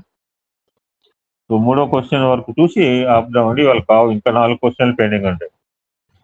Will see on Tuesday. Third question, ఇది కూడా మనకు సంబంధించింది. ఎవడెవడ మంచో డెలిగేట్, పేరు తెలియదండి బాబు, డెలిగేట్ అన్నారు స్వామి. అనేక మంది సాధనలు చేస్తున్నారు, నేను కూడా సాధన చేయాలని ఆశిస్తున్నాను. చాలా మంది మాట చెప్తుంటారండి మాధవి మన దగ్గరకు సమితిల్లో కూడా. కానీ నేను ప్రాపంచిక సంబంధమైన పనుల యందు నిమగ్నుడై ఉండటం చేత స్వామిని చింతించడానికి, స్వామి సేవ చేయటానికి నాకు సమయం చిక్కటం లేదు. చాలా మంది ఏడ్చేది ఇదే ఏడుపు. స్వామి సమాధానం, ఇలా భావించటం చాలా తప్పు. స్వామి చింతన చేయడానికి మీ ప్రత్యేకంగా కొంతకాలం అవసరం లేదు. మా ఎల్ఎస్పి చెప్తాడు బాగా, ఇది స్వామి పని, ఇది నా పని, మీ అయ్య పని, మా అమ్మ పని, మా బిడ్డ పని, నా బ్యాంకు పని. నాకు కొంచెం టెన్షన్ అయ్యేటప్పుడు నేను తిట్టుకున్నాను, ఏంది దరిద్రపతి, అన్ని టెన్షన్లే. ఎప్పుడో తెలియకుండా 20,000 రూపాయలు వేసాను మాధవి ఆంటీ పేరు మీద. ఇప్పుడు 80,000 అయింది చూసేటప్పటికి. ఇక ఆశ పుట్టింది నాకు. I forgotten it Madhavi. ఎప్పుడో 20 సంవత్సరాల క్రితం ఏదో కట్టాను, అన్ని క్లియర్ చేశాను అనుకున్నాం. మన ఫైల్ చూస్తే మీ ఆంటీకి ఏం తెలుస్తుంది, అన్ని నేను నెత్తి మీద చూసుకోవాలి. ఈ మాట అంటే మీరు చాలా అదృష్టవంతురాలింది ఒక అమ్మాయి. మా ఆంటీకి ఏం తెలియదు అంటే అన్ని నేను చూసుకోవాలంటే అదృష్టవంతురాలింది ఒక ఆవిడ. ఈ గ్రూప్ లో ఉన్న ఒక అమ్మాయి, ఒక మహాతల్లి కోడలు. 20,000 ఏమో నాకు నా నెత్తి పడుతుందిగా మాధవి. బాగానే ఉంటావు సపోర్టింగ్ మీ ఆంటీకి. నాకు 20,000 80,000 అయిపోయి ఆశ పుట్టింది. అది అమ్మేస్తే బాగుండు. ఇప్పుడు నాకు డబ్బులు కావాలి, ఇవాళ కట్టాలి, హెల్త్ ఇన్సూరెన్స్ కట్టాలి. ఇప్పుడు మనకంటే అక్కడ పాత మొబైల్ నెంబర్ ఉంది, దాంట్లో పాత అడ్రస్ వచ్చింది, కొత్త కూడా అడ్రస్ ఉంది, అడ్రస్ మ్యాచ్ కాలేదు, బ్యాంక్ అకౌంట్, ఇవన్నీ టెన్షన్ అయ్యేటప్పటికి టెన్షన్ వచ్చేప్పుడు మన సంగతి బయటపడుతుంది. ఉపన్యాసాలు ఎంతసేపు అని చెప్తాం కూర్చుని ఇక్కడ. సో మీరు ఏ పని చేసినా దైవ కార్యంగా భావించండి. మీరు ఆఫీసు మాననక్కర్లేదు. ఆఫీస్ పనులు కూడా దైవం యొక్క పనులుగా భావించి సక్రమంగా చేయండి. అది దైవ సేవయే, అది దైవ కార్యమే, అది స్వామి కార్యమే. దీన్ని పురస్కరించి వర్క్ ఈజ్ వర్షిప్ నేను అనుకున్నాం. ఇప్పుడు టైటిల్ కూడా ఇదేనా? వాళ్ళ టైటిల్ కూడా ఇదే, కర్తవ్య నిర్వహణే దైవారాధన. ఇప్పుడు చెప్పే అంశం టైటిల్ ఇది. Work is worship, duty is God అన్నారు. కనుక మీరు ప్రత్యేకంగా ఒక చోట కూర్చొని సాయిరాం సాయిరాం అని చెప్పించనక్కర్లేదు. మీరేదో సాధన చేయాలని ధ్యానంలో కూర్చుంటారు, కానీ ఒక క్షణమైన మనసు నిలపగలుగుతున్నారా? లేదు. అలాంటప్పుడు ధ్యానం చేయడం ఎందుకు? మీ ఇంటి పనులు మీరు చేసుకోండి. సర్వకర్మ భగవద్గీత్యర్థం అనే పనులు బాగా భగవద్గీత్యర్థంగా చేస్తున్నాం అనుకోండి, అదే గొప్ప సాధన. కర్మానుబంధిని మనిషిలోకే, ప్రతి మానవుడు కర్మకు కట్టుబడి ఉంటున్నాడు. కర్మ అనగా ఏమిటి? Beautiful definition. కర్మ అంటే అంటే చలన శక్తితో కూడినదే కర్మ. Underline this point. కర్మ అంటే చలన శక్తితో కూడిందే కర్మ. నేను ఏం చేయటం లేదు, దుప్పడుగా మీ ఉచ్ఛ్వాస నిశ్వాసములు కూడా కర్మలే. మీ కనురెప్పులు ఆడటం కూడా కర్మయే.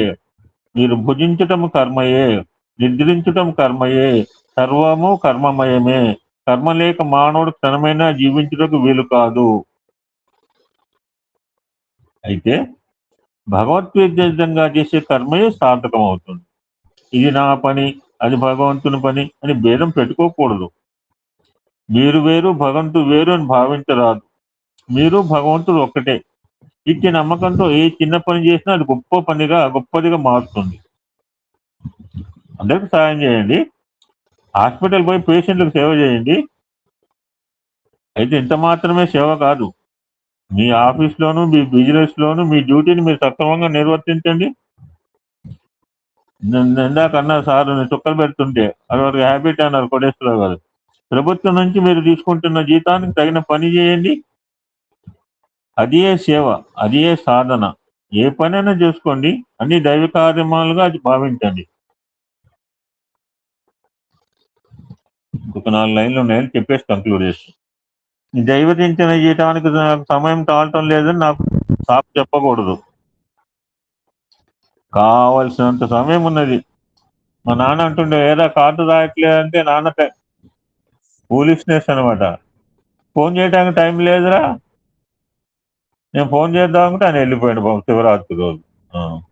ఉన్నప్పుడు ఏమో చేయలేకపోయినా ఎస్కేపిజం అనమాట. ఇప్పుడు మా పిల్లలు కూడా ఇట్లా చేస్తుంటారు.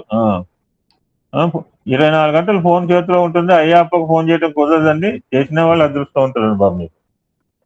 మా నాన్న అంటే అప్పుడు ఆ రోజు కార్డు ముక్క రాయటానికి అంటే ఆ రోజు కార్డులు ఉండేవి, ఇప్పుడైతే ఫోన్ వచ్చింది.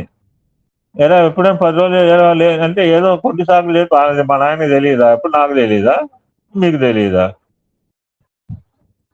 24 గంటల్లో 7-8 గంటలు ఆఫీసులో పనిచేస్తున్నారు, 6 గంటలు నిద్రపోతున్నారు.